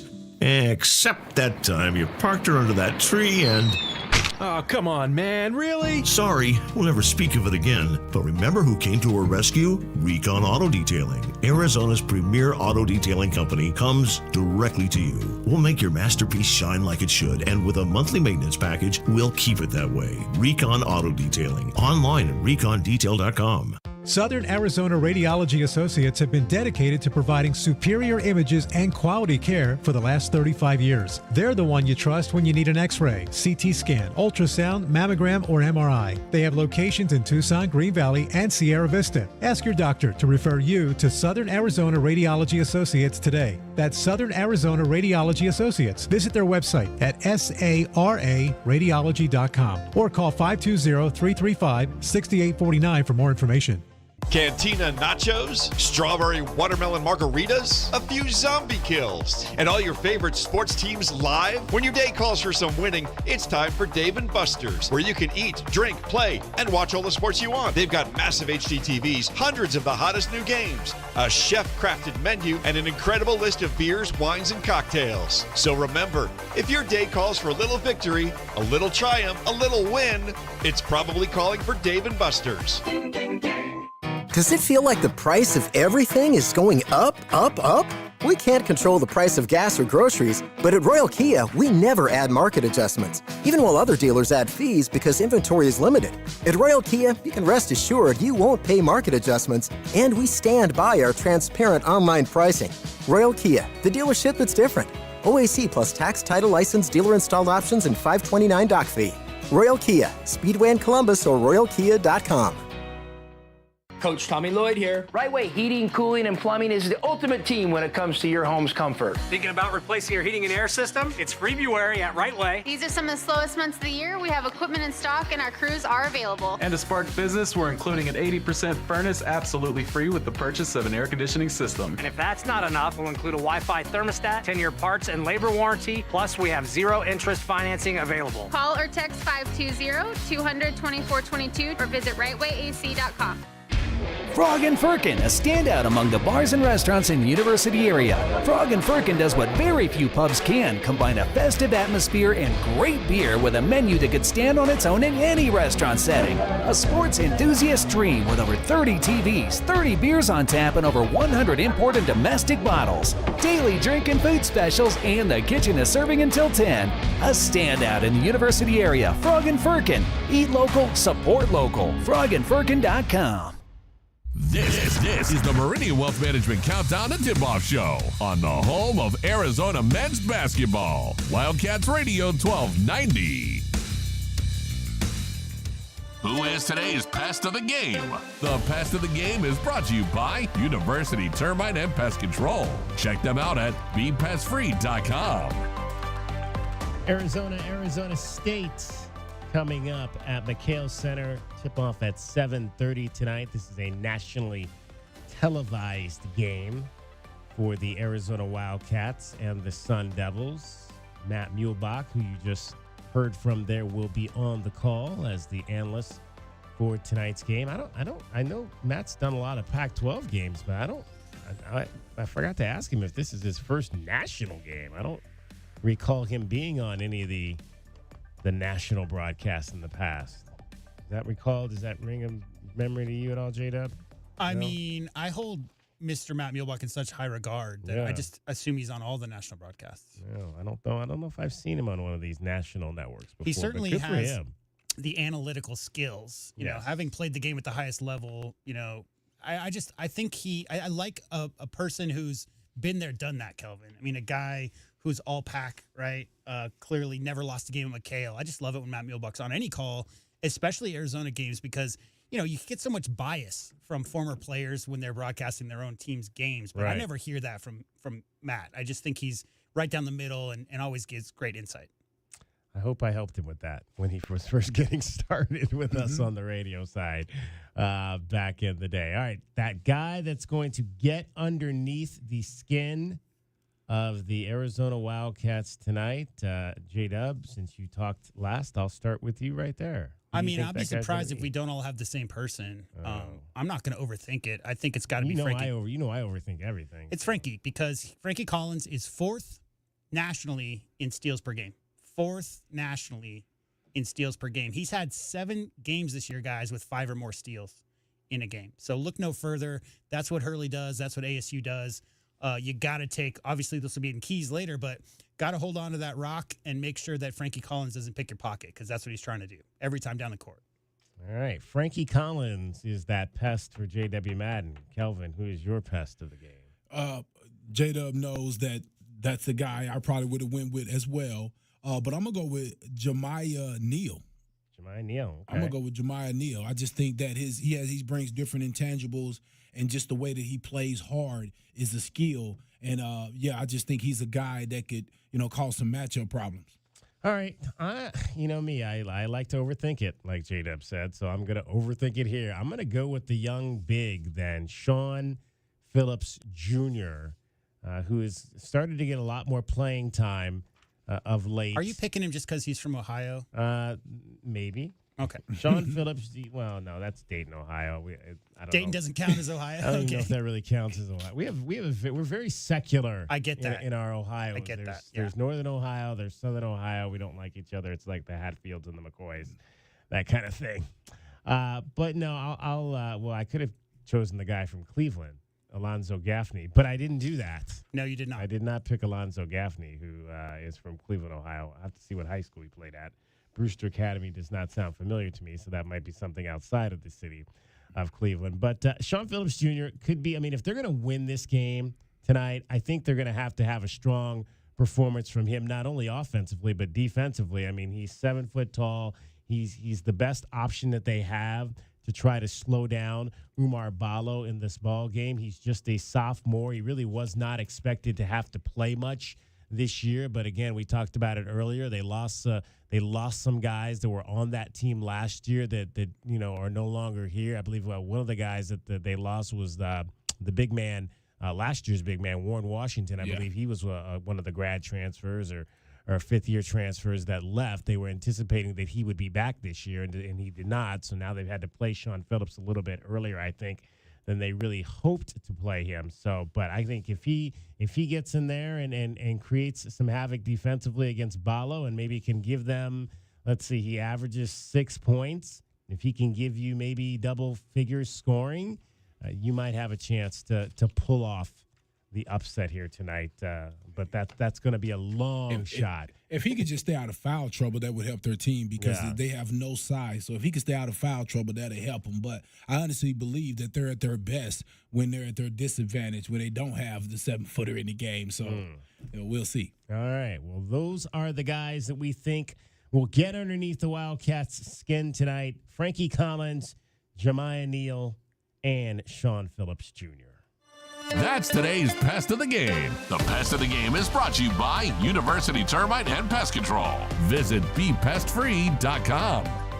Brewster is that boarding school in New England. Right. So it's one of those basketball factories. Does it say if he played high school or anywhere in Northeast Ohio? Or I don't know. I didn't see it. It just lists Brewster as his school. Okay. But yeah, there's been a lot of guys to come out of Brewster. Indeed. Well, one guy that might get underneath the skin of the Sun Devils tonight could be Jaden Bradley. Jaden Bradley and Caleb Love spoke after the win at Colorado and discussed the importance of getting that sweep on the mountain trip. It was big for us. That's something we was harping on. Going on the road and playing is, it's not easy, and, a lot of people doubted us. So, when they doubted us, they just kind of put a bigger chip on our shoulder, and we came out and executed. It's mid-February. Do you guys feel like you're really gelling as a team and just in time? Yeah, for sure. We just want to get better and better each and every game, each and every practice. Coaches, harping on just, continue to, put confidence in us and, just believing in ourselves. I feel like, every game, every, practice, we just want to get better and better. How much of all the goals you guys want to talk about is winning the Pac-12? And obviously sweeping this road trip gives you a big advantage there. Was that something that drove you as well, or, yeah, for sure. We got our little thing going on in our locker room, and so we want to, obviously that's one of our goals, winning the Pac-12 regular season, and we had to, get this sweep to, put ourselves in a great position to do that.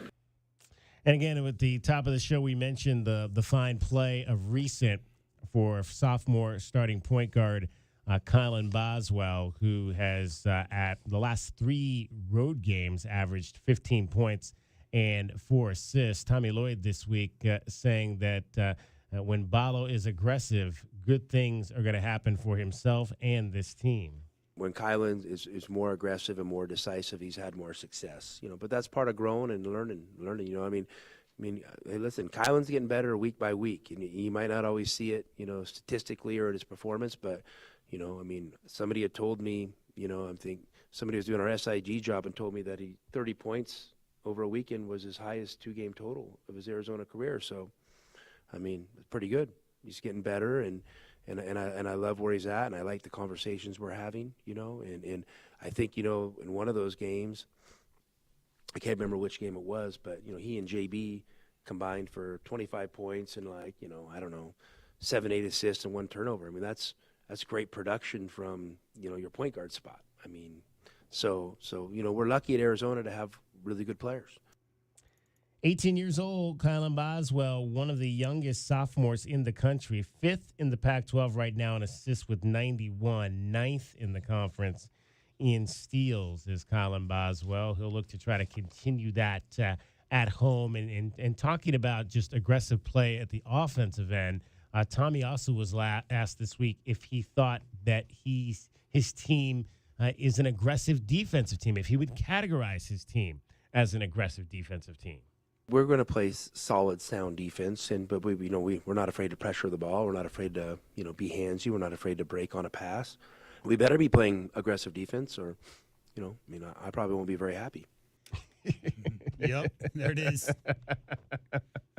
Yeah, that says it all right there, Tommy. You don't want to make Tommy Lloyd unhappy by any stretch of the imagination, not playing aggressive defense. Would you like, DK, to know some of the famous players who went to Brewster Academy? Sure, but first let me tell you that he did play high school in he played at Garfield Cleveland? Heights High School. Garfield, yeah, I've Garfield heard of Heights Garfield. At least 3 years, right? Yeah. And then he went to Ohio State. So some notable alumni of Brewster are Will Barton. We all remember him from his time in Memphis. Will Barton, yeah. Yeah. C.J. Fair played at Syracuse. Remember him. A certain guy named Mark Lyons, you might have heard of. Yeah, he went to Brewster. okay. And a guy named Donovan Mitchell. Donovan Mitchell. I like Donovan Mitchell. I know you like Donovan Mitchell. That's your guy. I hope he stays. I hope he stays. Stay, Donovan, stay in Cleveland. All right. Did we close out Pest of the Game already? We did. Okay, outstanding. 520-848-1290. 520-848-1290 is the number to get in on the program. If you are headed to the game today, we'd love to hear from you. If you are not headed to the game, stay with us here. We are, I want to let you know, we are streaming this show on a number of different platforms. In case you want to watch the program, you can do so on Twitch, Twitter, Facebook Live, and YouTube. Twitch, Facebook Live, and YouTube. You can find us at Wildcats Radio 1290, and Twitter, it's at Wildcats 1290. So you can watch the show on any of those platforms.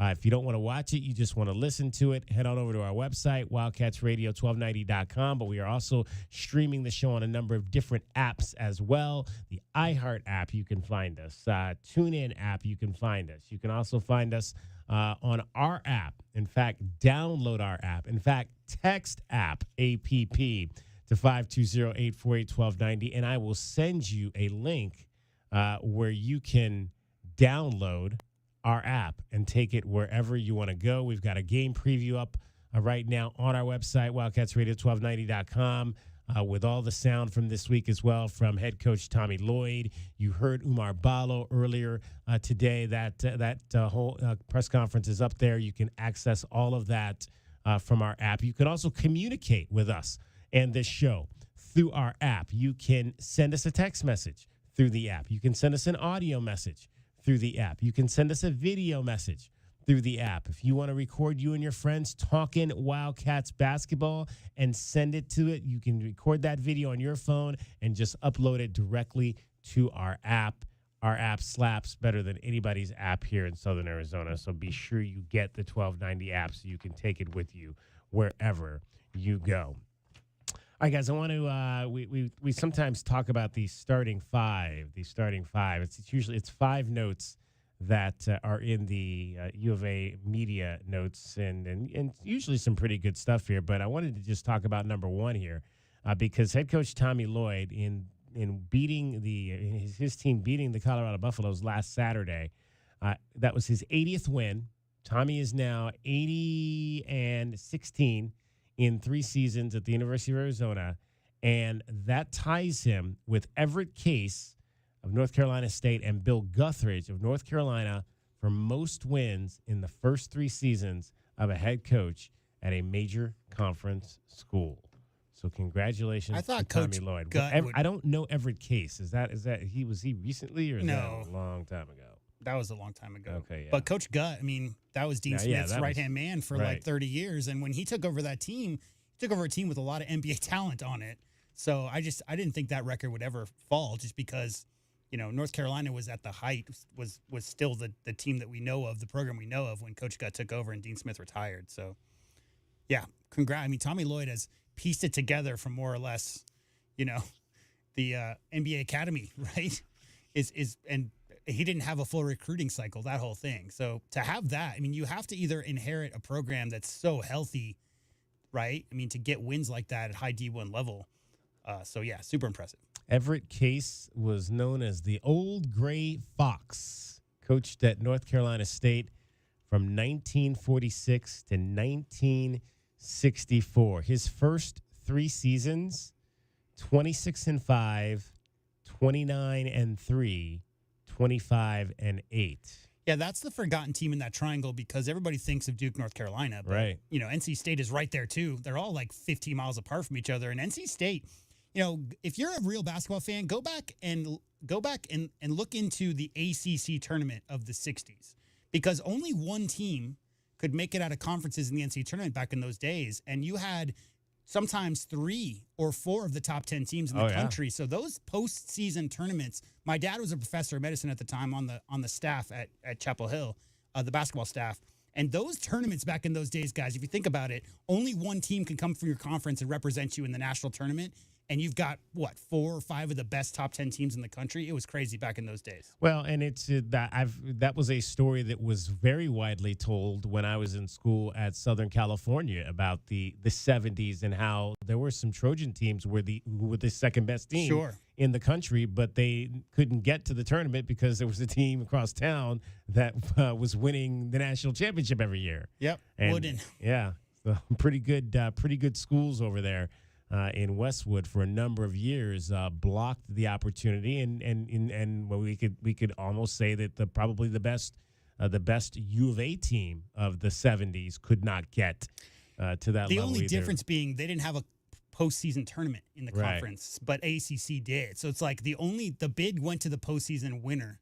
So that was when that 3-day games, when you're talking about 3 or 4 of the top 10 teams in the country battling it out for the one spot late season. I was told that those were some of the most competitive games around.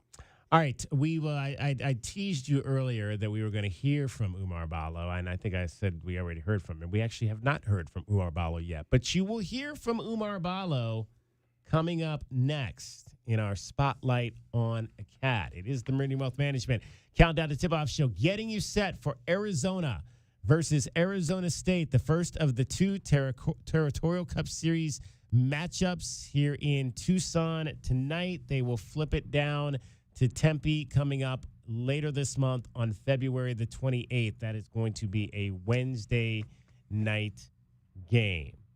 Along with Kelvin Efon and JW Madden, I'm David Kelly. You're listening to Wildcats Radio 1290. This hour of the Meridian Wealth Management pregame show is brought to you by Blue Whale Car Wash, Caruso's Italian Restaurant, Cool Willie's Air and Plumbing, The Diamond Store, Goldberg and Osborne, Goodfellas AC, Humane Society of Southern Arizona, Lexus of Tucson, Nova Home Loans, Recon Auto Detail, Ride Now Power Sports Tucson, Tucson Police Department.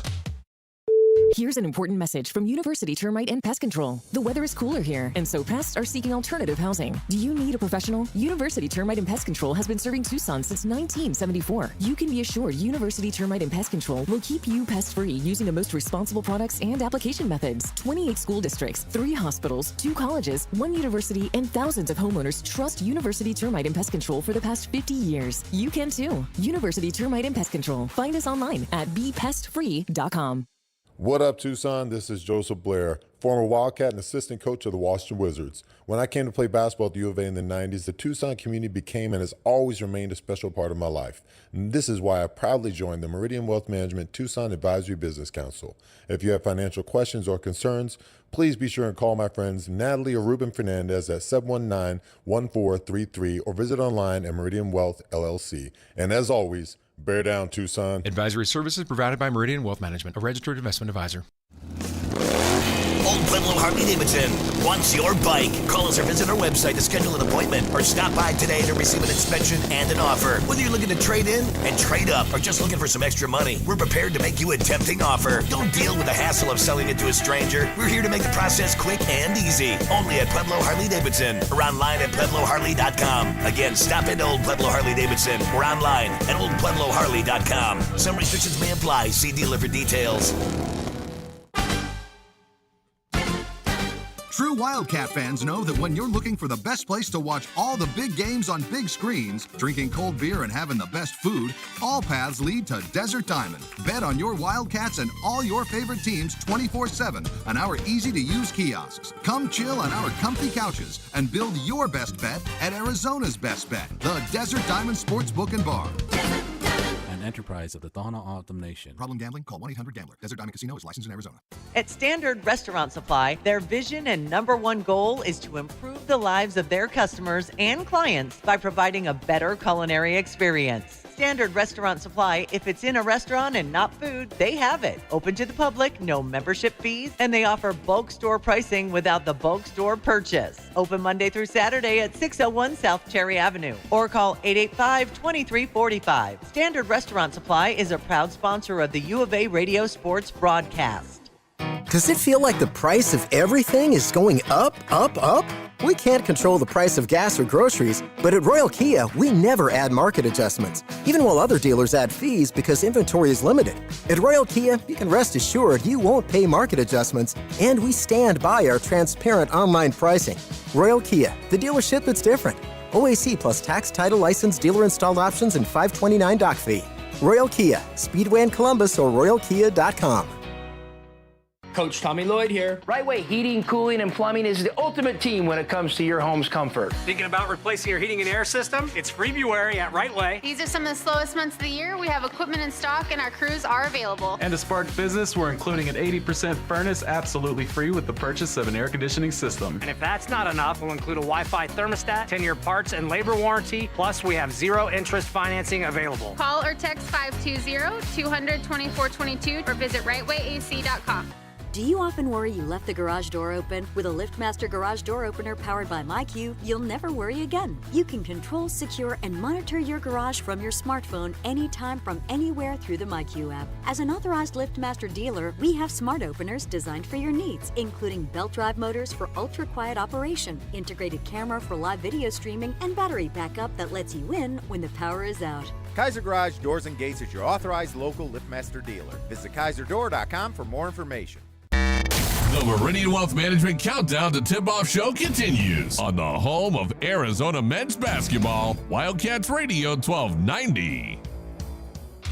Let's take a look at the Right Way Rundown and see what's coming up on our pregame show. Brought to you by Right Way Heating, Cooling, and Plumbing. Do things the right way. Final hour of the program. We will get you your best bets here. Arizona is an 18.5-point favorite in this ball game. Michelle Gardner is going to join us from the Arizona Republic.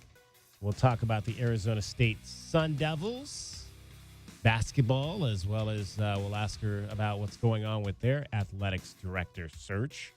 They don't have an AD. We don't have an AD. Nobody has an AD. Keys to the game straight ahead as well coming up for you as we'll take you another hour to 6:30. Network coverage at 6:30. Tip-off 7:30 tonight It'll be Brian Jeffries and Ryan Hansen on the call as the Wildcats and Sun Devils do battle at McHale Center. Do the Sun Devils have a Hall of Fame, world famous coach stepping in the interim? The Sun Devils. As an AD? I don't know. Do they? I mean, they've been out of an AD. How long was that? That was like 5 months ago, wasn't it? Yeah, it's been a while. It's definitely been a while. But we also have high school basketball going on right now. Our first state championship game is tonight. Kelvin, I know, is really excited, a former high school basketball coach. This is always an exciting time of year for the kids of our community. Always, man, and very excited for some teams out here get a chance to play in the playoffs. Today we got St. Gregory's boys team is playing in the state championship. What do you think? I was a rival when I was in high school. That was my rivals. He went to Greenfields. Yeah, so no, that's going to be exciting for them. State championship up in is Prescott Valley, right? Yeah, Finley. Yeah, Finley Toyota Center up in Prescott Valley. The Finley Toyota Center. Okay. Also in 3A basketball, we have a playoff with Sabino up at Chinley. I've been on that long road trip. I think that's like 8 hours away up in the Four Corners. So good luck to you guys up there. Aubrey Taylor, second-year coach there. Thatcher at Holbrook. They play today as well. On the 21st and 4A, you got Cactus at Micah Mountain. You have Paradise Honors at Sororo. You also have Sal Point at Thunderbird. Okay. Big win by Rincon last night, huh? Big win. In triple overtime. Triple OT. Rincon got one versus Carl Hayden up in Phoenix as well. Tucson High. Well, I got it over here. Where we at? Yeah. So Rincon High will be playing on the 19th. We'll be playing Chandler. Okay. Tucson High 6A will be playing at home versus Cesar Chavez right there. Coach Eric got them guys over there going. Who else we have here? That Sororo. Okay, that's the girls, I believe. We had Cactus. Okay, girls. Got Cactus at Catalina Foothills, Chaparral at Cienega, and Choya at Choya. I don't know who that. Messed up my own. Canyon View. Canyon View. There you go. Couldn't read my own handwriting. Okay. All right. And then with the ladies, man, we got every team in the 4A right now. We got Peoria at Sal Point, Eastmark at Micah Mountain, Pueblo at Estrella Foothills, Paradise Honors at Sororo, Flowing Wells at Deer Valley, Sororo at Rio Rico. Well, no, Sororo, that's the Phoenix one. That Phoenix Sororo. Okay, yeah. right. Scottsdale Sororo.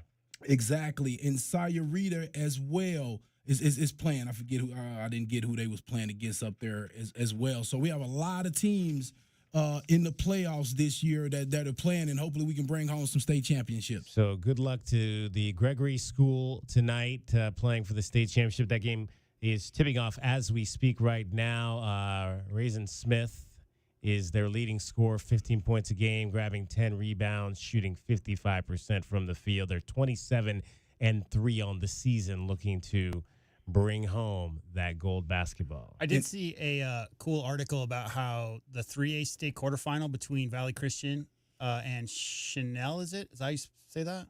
Chinley. They had to be moved. They had to move to a different arena because they got too many fans. They got too many fans that want to come see that game, you know? You know how it is up there in Navajo Nation. I love basketball. So. And the Sunnyside ladies actually have a bye in the first round of the playoffs. So, hey, good luck Shout to those out to the ladies Sunnyside girls and the Tucson boys, two of the best, better teams in Southern Arizona this season. The Badger boys have only lost, I believe, one game. One game during the regular season. I think they lost in the Open, so now they have 2 losses as they drop back down into the 6A playoffs. But looking forward to, I think they'll have a home game coming up next week at home against Dobson. Yeah. So they're the 3 seed now in 6A. So good luck to all those teams. We'll keep an eye on all of that coming up for you as we go into the state playoffs this week through the end of the month with the state championships. I believe that first weekend in March 2nd and 3rd. Most of those, the higher divisions anyway, will play their state championships during that weekend. All right, let's shine a spotlight on one of the Arizona basketball players. Our pregame show Spotlight on a Cat is brought to you by O'Reilly Chevrolet. Get more with O'Reilly Chevrolet. The other way, changes hands, throws it. Boswell, pump fake the three, step up, shoot another three. This would round it up. Ballo there to slam home the rebound for two more. Timeout, Colorado. Umar Ballo, during the Wildcats' 5-game win streak, 15 points, 13 rebounds, shooting 68% from the floor, and very respectable 62% from the line. Umar Ballo is really getting it done. He sat down to chat with the media. Among things that I asked him coming up here was about his burgeoning television career. You know, my journey has been super long, but deep inside, I always knew I was capable of doing something special, whether it was Gonzaga or somewhere else. I just needed the opportunity to do it. And coming here, I got the opportunity, and I'm grateful for it. Well, the first 2 years, you had Zoo next to you, and it worked out a great tandem. Now this year, you've kind of had to be the guy as far as the interior, working with new people. How much has that been a transition and getting used to being more of a primary like that? It was a challenge a little bit in the beginning of the season, because Zoo was really good at throwing high lows, and it took Keith some time to get used to it, and right now he's like really good at it. He knows how to read the defense, he knows how to throw it and when to not throw it. So that's making my job a little bit easier to get easy high low. And Kylan is a really good job pushing the ball, trying to look at my pointy post, which is pretty good. And now, it just have to, finish those. Umar, what did you like just about the way the team handled the trip to Utah and Colorado to be able to come away with 2 victories in 2 very tough places to win? We knew it was going to be a tough road trip for us, elevation and stuff like that. And also, we're going to a place where they never lost at home for a year, so they for sure was going to be fired up to play against us. And we needed to handle it with maturity and know that we need those games more than anything, and we approach it that way. That's why we got the result that we wanted. On the backside now of that trip, you mentioned the elevation. How did you feel? How did your body feel? What did you experience? It's hard. The first couple of minutes, you feel like, damn, like I'm out of shape. But you really are in shape. It's just like a different type of environment, But if you power through that first 2-3 minutes, then it will become easy. Tommy said he likes where the team is at right now. What are your thoughts on where you guys are at? No, I think we're in a good spot.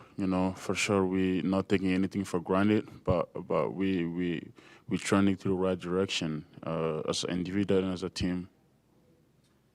Do you? How about just ASU in general, and then them beating you here last year with Senior Day or whatever? And I mean, is that on that crazy shot too? I mean, any of that stand out, or you just kind of forget about that? No, it's basketball. Whenever we play ASU, we know how those games are and what fans expect from us. And you can't just forget about that. It's also, if anything, that gives us extra motivation to play well for our fans, for the city. At the end of the day, it's all love. ASU is a great program, so are we.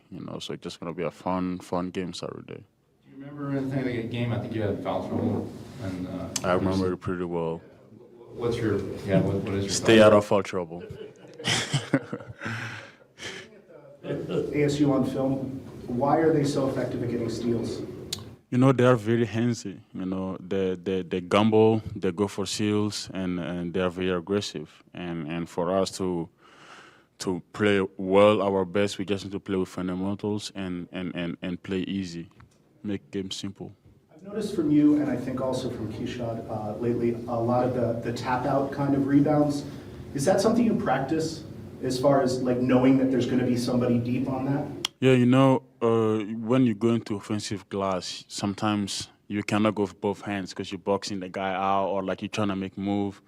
And the easiest way is just tap out because most of the time you're going to have at least 2 guards standing out there and there's a high chance that the ball going to fall in those guys' hands. And if you're going to grab it, then just try to tap it out. And that's More on the offense than the defensive Yeah, side. yeah, just on.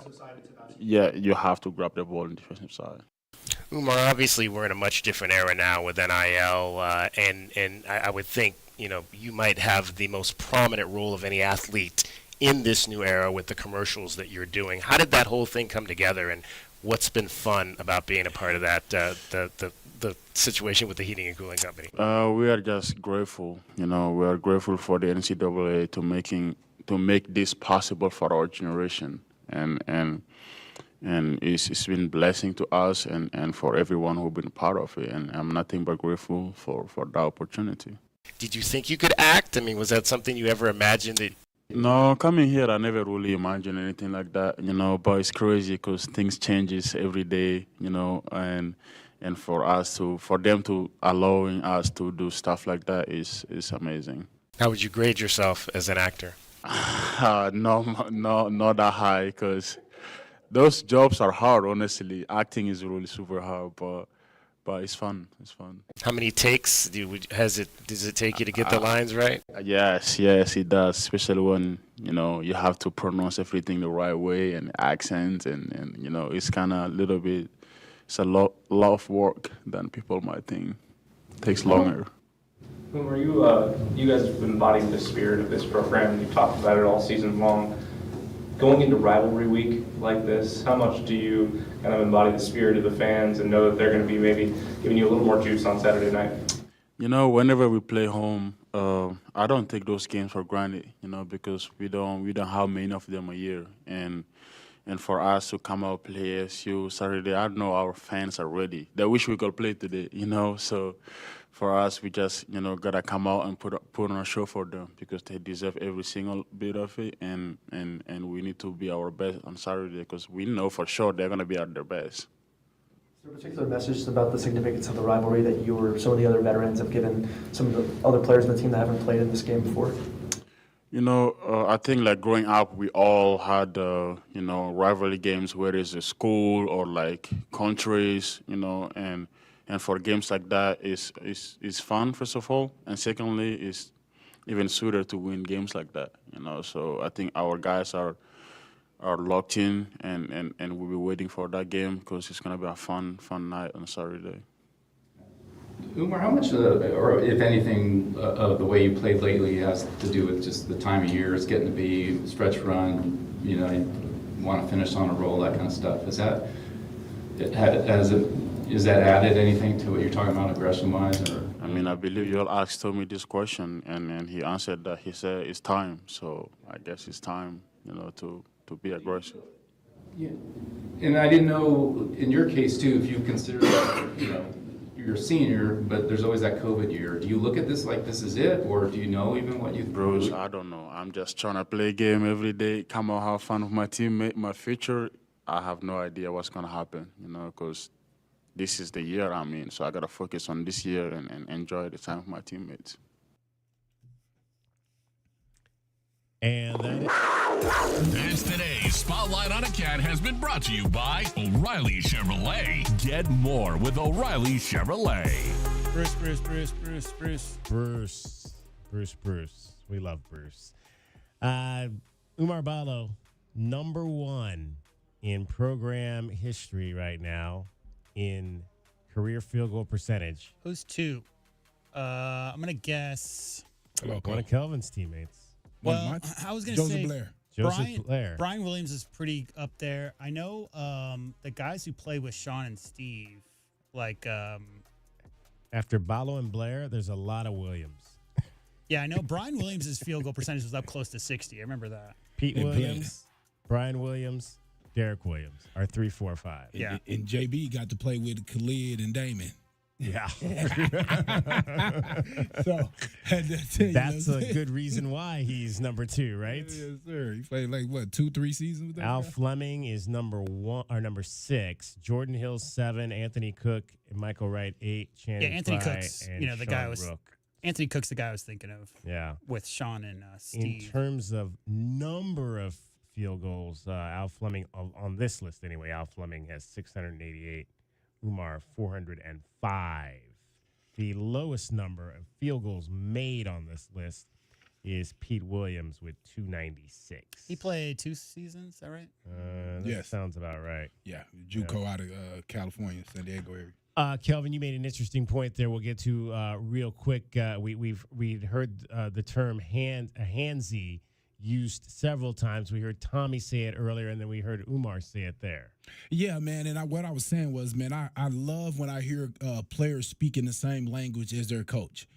Speaking the same language is basically, however the coach states it, you regurgitate it. You say the same thing, and that just tell you that guys are locked in. Okay, those are just key things that I be listening for when I listen to the coach talk, when I listen to the players talk. Is those guys synchronized? And a lot of time when you're hearing these guys, you hear the same thing. So I mean, it's unique. I mean, it's cool when you hear Ballo do it because he's been around for a while. But when you hear the Caleb Loves doing it, Bradley doing it, it lets you know that Coach got something here. Yeah, we heard Pella. I think he regurgitated something Tommy said a few weeks ago about McHale being a show. Mm-hmm. It's going to be a show tonight here in Tucson because the Devil people are in town. We'll find out a little bit more about this Arizona State team because we're going to be joined coming up by Michelle Gardner from the Arizona Republic. It is Countdown to Tip-Off, the Meridian Wealth Management Countdown to Tip-Off show, along with Kelvin Ifan and J.W. Madden. I'm David Kelly. You're listening to Wildcats Radio 1290. This hour of the Meridian Wealth Management pregame show is brought to you by Broadway in Tucson, Dave & Buster's Tucson, Dorado Rock, First Choice Pools, The Good Feet Store, Jack Furrier Tire and Auto Care, O'Reilly Chevrolet, Ram Plumbing, Restaurant Supply Store, Right Way Heating, Cooling, and Plumbing, Rocking KA Master Plan Community Design by Nature, University Termite and Pest Control. Experiencing the natural wonders comes easy at Rock & K. Nestled at the base of the Rincon Mountain foothills. Enjoy stunning mountain views up close every day. Hit the community trails, explore local parks like Saguaro National and Colossal Cave, and mingle at private Diamond Community Park events. In the top-rated Vail School District, Rock & K is close to work, shopping, and services. Tour 11 different model homes by top-tier builders, offering move-in-ready homes and special incentives. Live RockandK.com. Designed by Nature, proud U of A radio broadcast sponsor. If you're a do-it-yourselfer looking for quality car parts in Tucson, look no further. Advance Auto Parts has 6 Tucson locations with over 75 years in business. Advance Auto Parts is the largest car parts retailer in the U.S., and customers know they can trust their products, like Die-Hard batteries. Now with free installation, only found at Advance Auto Parts stores. Take advantage of our same-day delivery and pickup. Just visit our website at stores.advanceautoparts.com and make sure to follow us on Instagram and Facebook. Advance Auto Parts for all your car repair needs. Now a proud radio sponsor of the University of Arizona Wildcats. Broadway in Tucson presents the Rockin' 2023-2024 season featuring 8 blockbuster productions including Disney's Aladdin, The Book of Mormon, Hairspray, and Chicago. Enjoy the Southern Arizona musical premieres of Tina, the Tina Turner Musical, Ain't Too Proud, The Life and Time of the Temptations, MJ the Musical, and Mrs. Doubtfire. Secure your choice season tickets today and get the ultimate in flexibility and the lowest prices all season. Visit BroadwayInTucson.com and secure your season tickets today. Tired of dry, itchy skin? Have mineral buildup at every faucet. Ram Plumbing's affordable, green, eco-friendly water softener and alkalized purification systems are built right here in our great state of Arizona and use a fraction of the wastewater as their competitors. Want soft water, non-chlorinated, or the best alkalized drinking water? You can trust Ram Plumbing to be your one-stop shop. Ask about their Water Taste Challenge. 40th year anniversary savings, up to $500 off water systems and $40 off any service. If your plumbing's in trouble, call Ram on the double. Whether you're preparing for a proposal, planning a getaway, or spending time with your special someone, don't let your knee, hip, and back pain become that annoying third wheel. The Good Feet Store's arch supports can help you live the life you love 2 feet at a time. And here's a bonus. They're HSA FSA eligible. Schedule your free fitting and test walk at goodfeet.com or just drop by your nearest store. Walk-ins are always welcome. Make 2024 the year of memorable moments, not aches. The Window Depot is proud to sponsor the first look at today's game and would like to invite Arizona Wildcat fans to visit one of their Tucson warehouses. The Window Depot provides over 1,000 in-stock vinyl windows, interior and exterior doors, plus granite and quartz countertops, and a huge selection of custom cabinetry, all at the lowest prices in town. Consider the Window Depot your MVP when it comes to your home improvement needs. Stores are open Monday through Saturday, or order online at thewindowdepot.com. The Window Depot, more than a window store. Does it feel like the price of everything is going up, up, up? We can't control the price of gas or groceries, but at Royal Kia, we never add market adjustments, even while other dealers add fees because inventory is limited. At Royal Kia, you can rest assured you won't pay market adjustments, and we stand by our transparent online pricing. Royal Kia, the dealership that's different. OAC plus tax, title, license, dealer installed options, and $529 doc fee. Royal Kia, Speedway in Columbus or royalkia.com. What up, Tucson? This is Joseph Blair, former Wildcat and assistant coach of the Washington Wizards. When I came to play basketball at the U of A in the 90s, the Tucson community became and has always remained a special part of my life. And this is why I proudly joined the Meridian Wealth Management Tucson Advisory Business Council. If you have financial questions or concerns, please be sure and call my friends Natalie or Ruben Fernandez at 719-1433 or visit online at Meridian Wealth LLC. And as always, bear down, Tucson. Advisory services provided by Meridian Wealth Management, a registered investment advisor. The Meridian Wealth Management Countdown to Tip-Off Show continues on the home of Arizona men's basketball, Wildcats Radio 1290.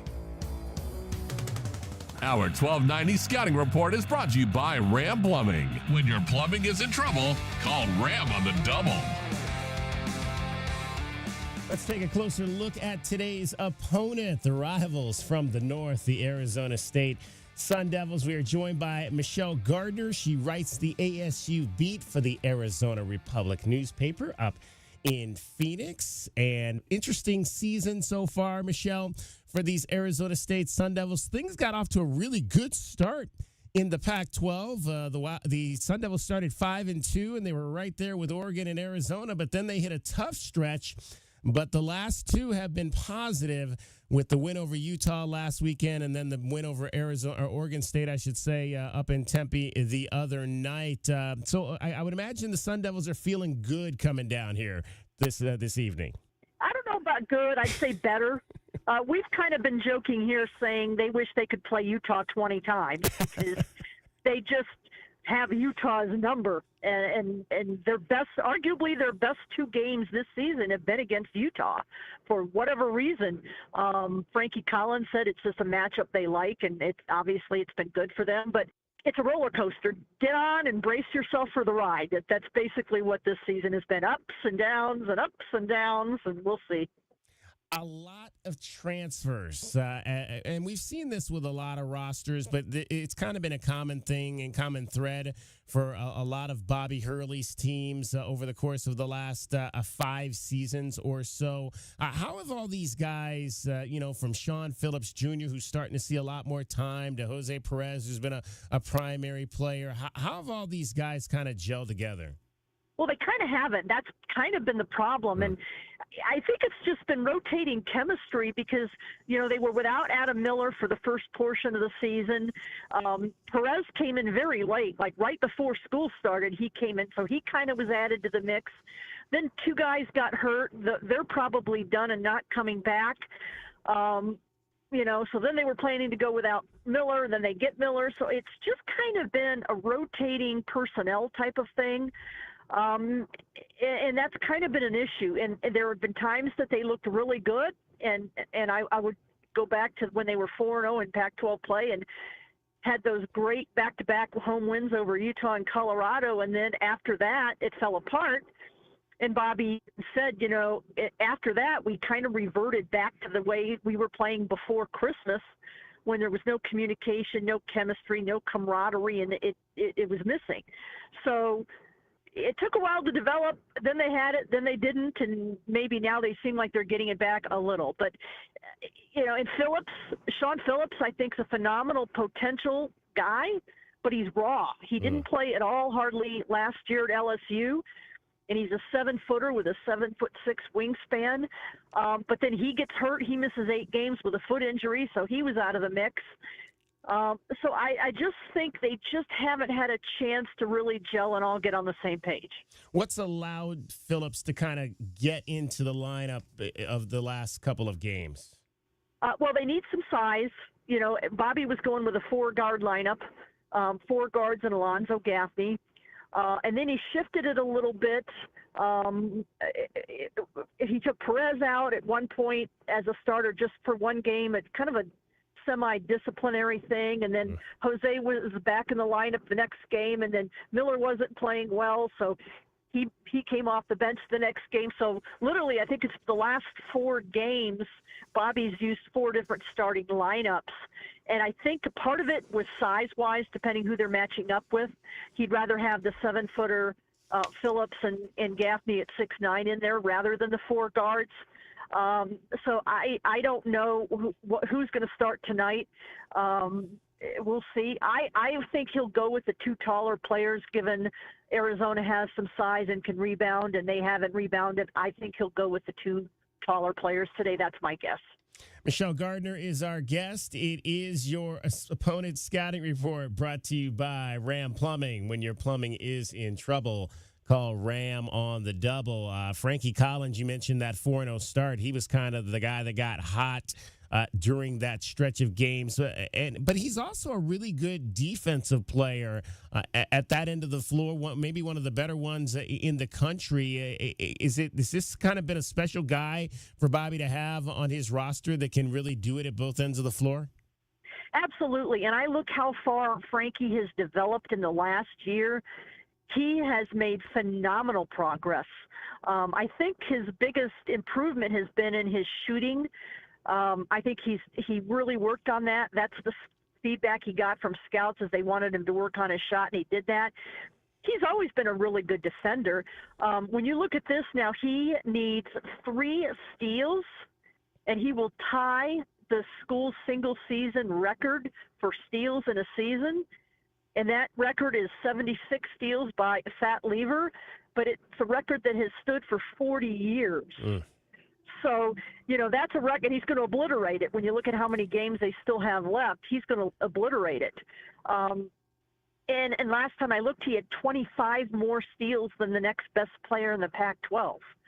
So with all due respect to Adem Bona, who is in foul trouble half the time, I think Frankie should be the defensive player of the year in the conference. Fat Lever, one of Tucson's finest, and obviously one of the greatest players in the history of the Sun Devils program.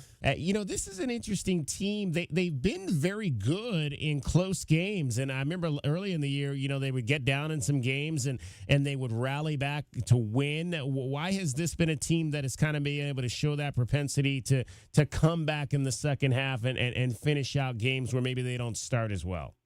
Again, it comes down to sometimes chemistry and making the extra pass. When this team is good, it's when they're making the extra pass, when they're forcing the issue. Now, the biggest problem with ASU is their set offense is not exactly the most efficient. So they need to rely on getting up and down the floor, getting turnovers, you know, pressing the issue when it comes to man-to-man defense, and that's when they're in their best. So in a lot of these close games, it's a matter of turning up the pressure and producing turnovers and getting some easy buckets. So that's why they've been able to kind of do that in close games. But the problem is you can't play like that for 40 minutes when you've got 7 players. Yeah.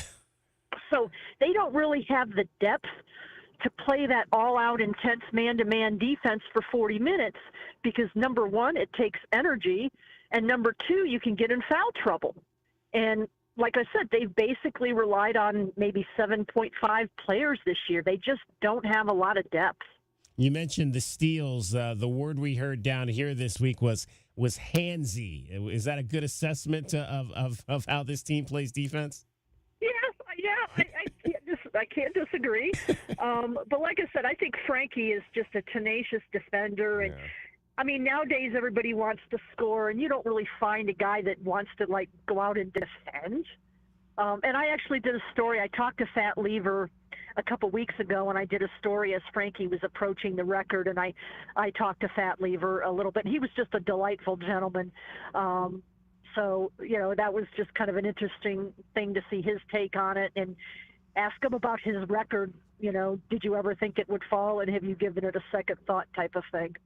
Michelle Gardner is joining us. She is the beat writer for the Arizona State Sun Devils for the Arizona Republic. It is your scouting report brought to you by Ram Plumbing. When your plumbing is in trouble, call Ram on the double. Michelle, you were down here last year for the buzzer beater as ASU stole the game from the University of Arizona Wildcats, but you were telling me you almost missed it. Well, yeah, I was writing my story. I thought the game was over. I'm just kind of writing away. And, who expects a guy to throw one up like that and have it go in? And I think I looked up just in time to see the ball go in. And I'm like, I had to just shake my head to say, did I really just see that? And then the place got so quiet, so fast. I'm like, yeah, that just happened. And then I see the players like jumping around. And it was, I know it's not good if you're the team that gets beat like that, but it was a heck of an ending. And really at that point, it was a game that basically saved ASU's season. They were pretty much dead and buried, and that was a game that they really needed to kind of put them back in the conversation. What's the feeling on Bobby Hurley and his tenure to this point? That's a really good question. They don't have an athletic director. I definitely sense with Bobby that this year's been trying on him. He was really excited. When you look at the way they played at the end of last year and the great win they had in the playoff play-in game, and then they should have beat TCU if they could have made a free throw. And literally all but two of those players were supposed to be coming back or could have come back. And then for a myriad of reasons, basically none of them ended up coming back except Frankie and Jemiah Neal. I know for fact that Warren Washington and Devon Cambridge got very, very lucrative six-figure NIL deals that ASU was not going to match. And that's just for starters there.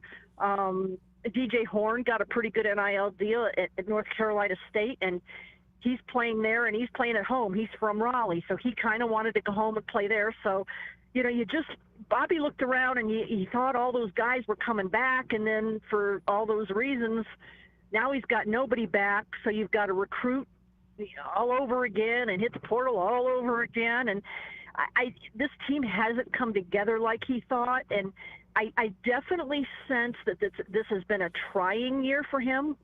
I know that his name has come up, I guess, with a vacancy at DePaul. I don't see that happening because I'm just going to throw this out there.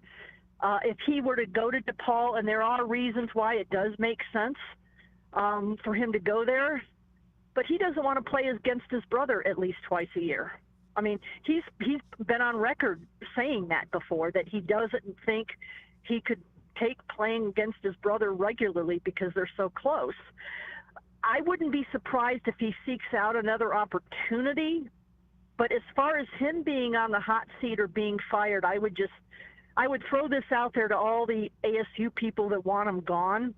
I don't think the ASU job's a great job. So if you get rid of Bobby Hurley, what is your option? You're not going to bring in a big-name coach because it's not that attractive of a job, I don't think. So now you're looking at a guy that maybe is coaching in the MAC or another conference where if he gets ASU, it's a step up, but he's not proven at like a Power 5 level. So I just think from a facility standpoint, a resources standpoint, a support for the sports standpoint, I don't think this is a great job. And you're never going to be the only game in town. You're not a college town. You're not one of those programs where you're going to have that all-out support, win or lose. That's not going to happen because it's not that kind of market here in Phoenix. And I still think that the name Bobby Hurley carries some cachet. I think he can get recruits to talk to him and listen to him that maybe won't talk to another coach that's, coming in from the MAC or wherever. So, I think ASU fans are like, what have you done for me lately? And when you look at Bobby's record, it's not like this team was making Final Fours and making tournament runs before he got here.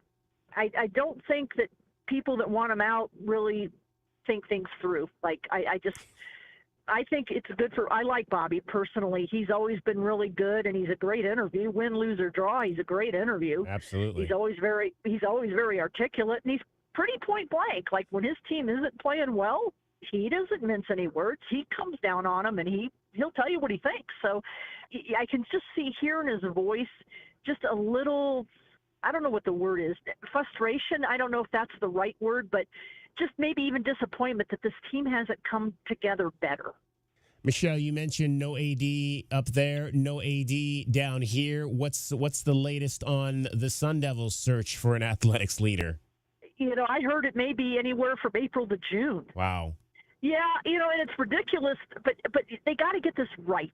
So I just think if it takes you longer to get it right, so be it. You got to get it right. Who knows? I mean, I've heard some names bandied about, but I think they need somebody that's more in tune with the current college landscape that's going to embrace NIL instead of hoping it'll go away, because obviously it's not going away. They need somebody that wants to put their major sports back on the map, and we're talking obviously football and basketball. And if ASU is going to compete in the Big 12, they better get some resources, because that's the big boy league right now. So if you're barely contending in the middle of the Pac-12, which is obviously not very good this year, then what are you going to do when you go to the Big 12? You need somebody that's going to put resources into the sport and investment. It's interesting, Michelle. I every time I go to Phoenix, I just see all this money, and I'm wondering to myself, why doesn't that money flow to ASU the way that it should? And I know you just said it's a professional sports town, but it just seems like that with all the money in the Valley, that there would be enough that Arizona State's programs could be better than they are. Well, the other thing is how many people live in the Phoenix area that aren't from Phoenix. That's true. You hit it on the head. You got a lot of people relocating here that don't have a tie to the university, that aren't from here. And again, when it's a college town and you're the only game in town, yeah, everybody's going to get behind you and fork your money into that. But like I said, here, if you're the Cardinals and you're not winning, you're irrelevant. If you're ASU and you're not winning, you're irrelevant. When the Diamondbacks weren't necessarily playing well, they were irrelevant. So it's just that kind of town and that kind of market. Interesting stuff for sure. Hey, Michelle, we appreciate you taking a few minutes to join us and enjoy the game tonight. No problem.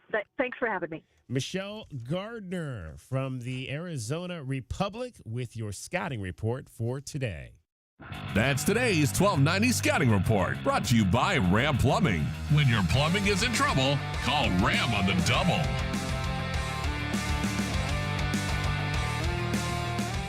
This is the Meridian Wealth Management Countdown to Tipoff Show on the home of Arizona men's basketball. Wildcats Radio 1290.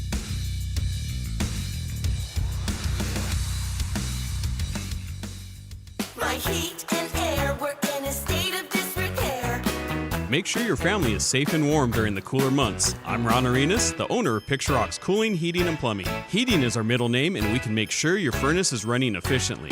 Call us at 520-440-4069 for honest heating and plumbing service to the Tucson area for over 20 years. Picture Rocks Cooling, Heating, and Plumbing. The new Blue Whale Car Wash, formerly Octopus Car Wash, is now open. They're locally owned and operated and offer many ways for you to save. Start now by downloading the Blue Whale Car Wash app. Then visit their website at bluewhalecarwashaz.com to find a location near you. Don't forget to follow them on Instagram and Facebook for even more savings. And for a limited time, their exterior-only wash is $5 at all 4 locations. Blue Whale Car Wash, proud radio sponsor of the University of Arizona Wildcats. Frog and Firkin, a standout among the bars and restaurants in the University area. Frog and Firkin does what very few pubs can, combine a festive atmosphere and great beer with a menu that could stand on its own in any restaurant setting. A sports enthusiast dream with over 30 TVs, 30 beers on tap, and over 100 import and domestic bottles. Daily drink and food specials, and the kitchen is serving until 10. A standout in the University area. Frog and Firkin. Eat local, support local. frogandfirkin.com. Hi, this is Mike Hanley, former president of Bank of Tucson, and I'm thrilled to announce that I have joined the Advisory Business Council of Meridian Wealth Management and Natalie Fernandez-Lee, Meridian's partner and advisor, who I am a great fan of. She has worked with many individuals and businesses in the community for decades. We live in crazy times these days and need the right financial advice, which is so important. If you'd like to talk to Natalie, give her a call at 719-1433 and have a great day. Advisory services provided by Meridian Wealth Management, a registered investment advisor. Are you ready to adopt? Come to the Humane Society of Southern Arizona. When you adopt from us, you will save more than one life. You'll also make room for the next pet in need. The Humane Society of Southern Arizona has been compassionately serving pets and the people who love them since 1944. Our knowledgeable adoption matchmakers will help you find the right pet for your home and support you after you adopt. We are open 7 days a week at our main campus at 635 West Roger Road. Learn more and see adoptable pets at hssaz.org. Do you often worry you left the garage door open? With a LiftMaster garage door opener powered by MyQ, you'll never worry again. You can control, secure, and monitor your garage from your smartphone anytime from anywhere through the MyQ app. As an authorized LiftMaster dealer, we have smart openers designed for your needs, including belt drive motors for ultra-quiet operation, integrated camera for live video streaming, and battery backup that lets you in when the power is out. Kaiser Garage Doors and Gates is your authorized local LiftMaster dealer. Visit KaiserDoor.com for more information. Driving the lane, dunking on the competition, and playing as a team. These are things we'll see this season watching our Wildcats play basketball. These happen to be the things you'll also find when you buy your next vehicle from O'Reilly Chevrolet. The only difference is at O'Reilly, nobody gets penalized for traveling. Heck, we actually encourage it. See us on Broadway next to Park Place Mall. Call 747-8000 or find new roads at O'Reilly.com, where you can experience our version of a steal. O'Reilly Chevrolet, more than a great price. O'Reilly Chevrolet. Ever get the urge to get out and see this beautiful state up close and personal? Then get on down to RV City in Huachuca City and camper up with a new or used RV fifth wheel travel trailer or pop-up. And we guarantee the short drive will be well worth it because we'll beat any deal anywhere. And we guarantee it. Bring us your best deal and watch us knock it out of the park. Our small city low overhead pricing is why we can meet or beat any deal you'll find in Tucson. Low overhead pricing, big city selection. That's always the ball game at RV City in Huachuca City. This is the Meridian Wealth Management Countdown and Tipoff Show on the home of Arizona men's basketball. Wildcats Radio 1290. Tucson, what are some of today's best bets? Will the Cats beat the spread? It's time to look at some of today's best bets. Brought to you by Desert Diamond Sportsbook, Arizona's best bet. All right, I accidentally erased the records. So I'll have to go back and find out what they were. I know I'm winning, though, so that's really all that matters. I'm winning. All right, the line on this one is U of A minus 18.5. Since I'm winning, I'll go first. I don't like that many points in a rivalry game. I don't care that they don't have very many big men. I'm going to take... I think Arizona's going to win, but I'm going to take that 18.5 points. Calvin? Yeah, I got to take that 18.5 as well. Yeah, yes, that's a little too much. Yeah. I will say Arizona wins by 19. Oh, just a little bit more. All right, J-Dub See, is going to the only thing I worry about that J-Dub is this. The only thing I worry, and you know this, is that ASU still going to be playing their starters, and if we up by that much, or we're going to give some of our guys some minutes. My biggest concern is the layoff, because they did have one other week, guys, where they only played one game. Do you remember? Yeah. They played versus Utah on January 6th, and the next game was January 13th at Washington State, which they lost. But that was a road game. Yes. Coming off that high. Yeah, coming off that high of the mountain trip, I just think the older guys are going to get in the ears of the younger guys, and they're going to have a little something for ASU in the final conference game in that building, and especially after what happened last year. All right, so J-Dub is laying the number. Kelvin and I are not. And the over-under on this one is 158. 158. Over. Yeah, I'm going over. Everybody is going over. Everybody's going over. Yeah, As you can score the ball. Yeah. Yes, Everybody is going over on that. I'll have to go back and listen to find out what the records are. But I'm winning.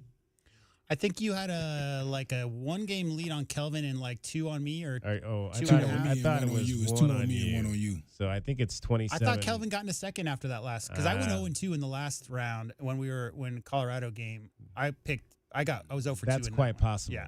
Last I remember is that Kelvin was in second place, a game behind you, and I was 2 games. What behind, I do know is like you guys are in second and third place. Yeah, because I'm winning. Yeah, sure. I'm definitely in third, but I'm fine with it. Hey, I'm starting to cut it up on you. All right, that's what we think's going to happen on the big board at the Desert Diamond Casino. Those are today's best bets. They are brought to you by Desert Diamond Sportsbook, Arizona's best bet. Arizona State coming up at McHale Center. Tip-off is fast approaching at 7:30. We'll take it over to the network coming up here at 6:30. Let's hear one more from Bobby Hurley, who knows this is going to be a huge challenge tonight for his team. You'll feel good about how you're playing right now, but this is an enormous challenge in front of us against a team that rarely loses on their home floor and is a number 1 seed right now in the NCAA tournament. So it's we have our work cut out for us on Saturday, that's for sure. How important was it to string together a couple of wins going into that game, just from a confidence standpoint?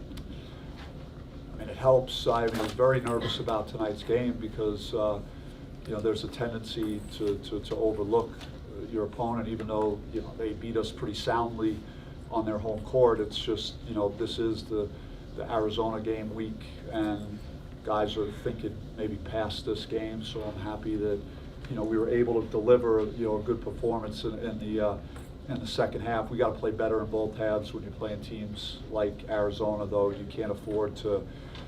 We'd have to cut our turnovers probably in half. From 15 to single digits.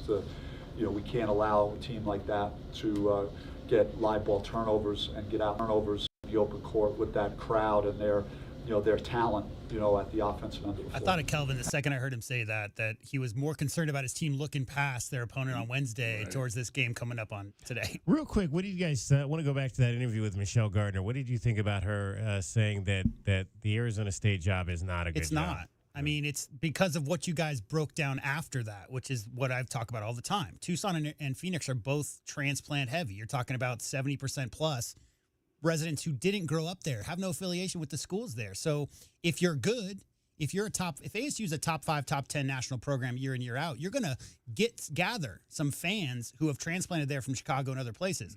But if you're just an average to below average team year in, year out, it's almost impossible to get a fan support, to support the team. Kelvin, it's about getting, butts in those seats when your team is 10-5. Getting support when your team is not 15-0, and that's the key. And it's never going to be a great job until you can recruit players out of high school and say, you're going to come and play in front of a full building every night because our fans love you. It's that LA type of thing, right? It's that LA. They got a lot of things they can do up in Phoenix. They got a lot of things they can do.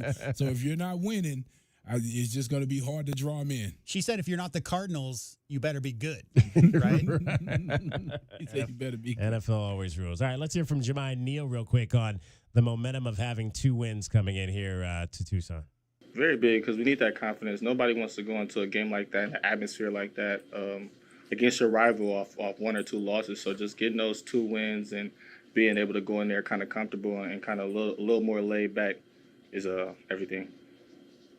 I saw last year how hostile you can get in that arena in Arizona. How do you tell all these new guys what to prepare for on Saturday? Honestly, I can't even words can't even describe it. It's just you'll know once you're in the game, once you feel it. As soon as you walk in the gym, the fans are already going to be there. The whole student section is going to be right there yelling at you. If they dunk, if they score, you're not going to be able to hear anything. If you guys score, it's going to get quiet. So I think everybody's been in a rival game. It's just going to be at a different volume. Wildcats fans, our keys to the game are brought to you by the Royal Automotive Group. Royal Automotive, the dealership that is different. All right, Arizona's an 18.5-point favorite tonight. So what has to happen for the Wildcats to win this game? I'll start with you, Kelvin Yvonne.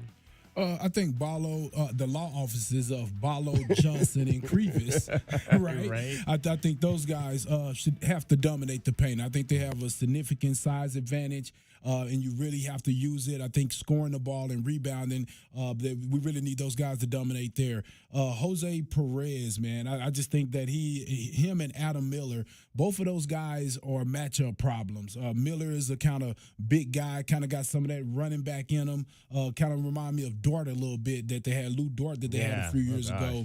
And then Perez, man, with his ability to handle the ball and play in the post at only 6'5", those guys are some matchup problems. So Keyshawn and Pella for Jose, and Pella and KJ for Adam Miller. Would love to see those guys slow them down. And you got to keep the turnovers under 12. You're playing a team that's handsy, right, as they say.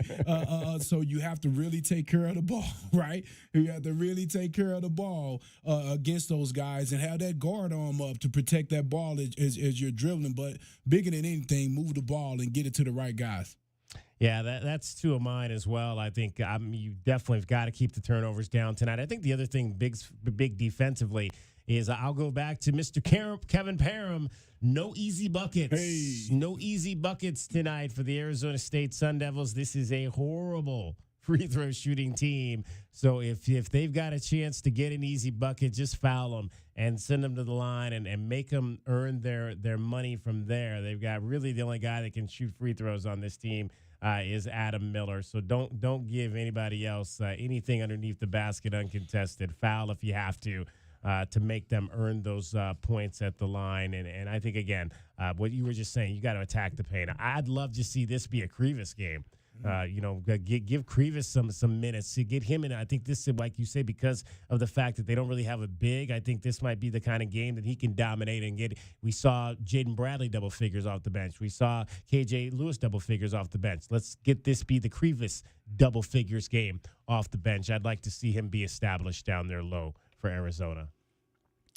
Mine will start with the KISS principle, which is KISS. Keep it simple, stupid. Yeah, and that's a design. It comes from design, right? And I just think when you're talking about playing a game like this, you got to play to your strengths. And Arizona's strengths are the inside. So you got to make sure that you dominate the glass, just like Kelvin said. I want to see at least plus 10.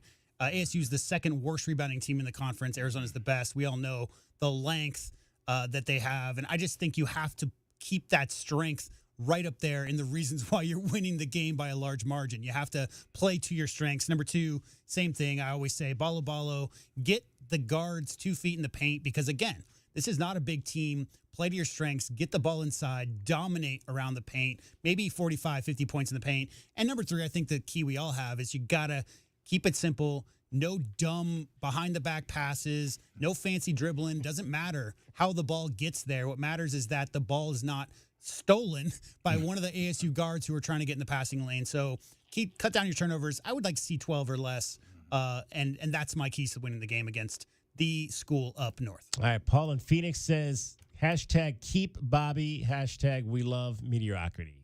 Those are your keys to the game. Keep Bobby. Wildcats fans, that's our keys to the game. Brought to you by the Royal Automotive Group. Royal Automotive, the dealership that is different. The foundation of a great college basketball team begins with the starting lineup. Today's starting lineup is brought to you by Rockin' K, a master plan community designed by nature. Starting lineup for your Arizona Wildcats at one guard, Kylan Boswell, 6'2" sophomore out of Champaign, Illinois, averaged 16 points and 5 assists last week on the sweep with the Mountain Schools. Caleb Love, 6'4", senior out of St. Louis, shooting 51% this year from 2. Pelle Larsson, another guard, 6'5", senior out of Sweden, sitting on 935 career points. At forward, Keyshawn Johnson, 6'7", fifth year out of Oakland, 23 three-point field goals made this year. That is 5 less than he made in 4 years at San Diego State. And the man in the middle is Umar Ballo, 7-foot center out of Mali, double-doubles in his last 4 games. That's going to wrap up our coverage. Coming up next, right here on Wildcats Radio 1290, Arizona State. We'll talk to you after the game. Bear down, Arizona. This hour of the Meridian Wealth Management pregame show is brought to you by Broadway in Tucson, Dave & Buster's Tucson, Dorado Rock, First Choice Pools, The Good Feet Store, Jack Furrier Tire and Auto Care, O'Reilly Chevrolet, Ram Plumbing, Restaurant Supply Store, Right Way Heating, Cooling, and Plumbing, Rocking KA Master Plan Community Design by Nature, University Termite and Pest Control. Here's an important message from University Termite and Pest Control. The weather is cooler here, and so pests are seeking alternative housing. Do you need a professional? University Termite and Pest Control has been serving Tucson since 1974. You can be assured University Termite and Pest Control will keep you pest-free.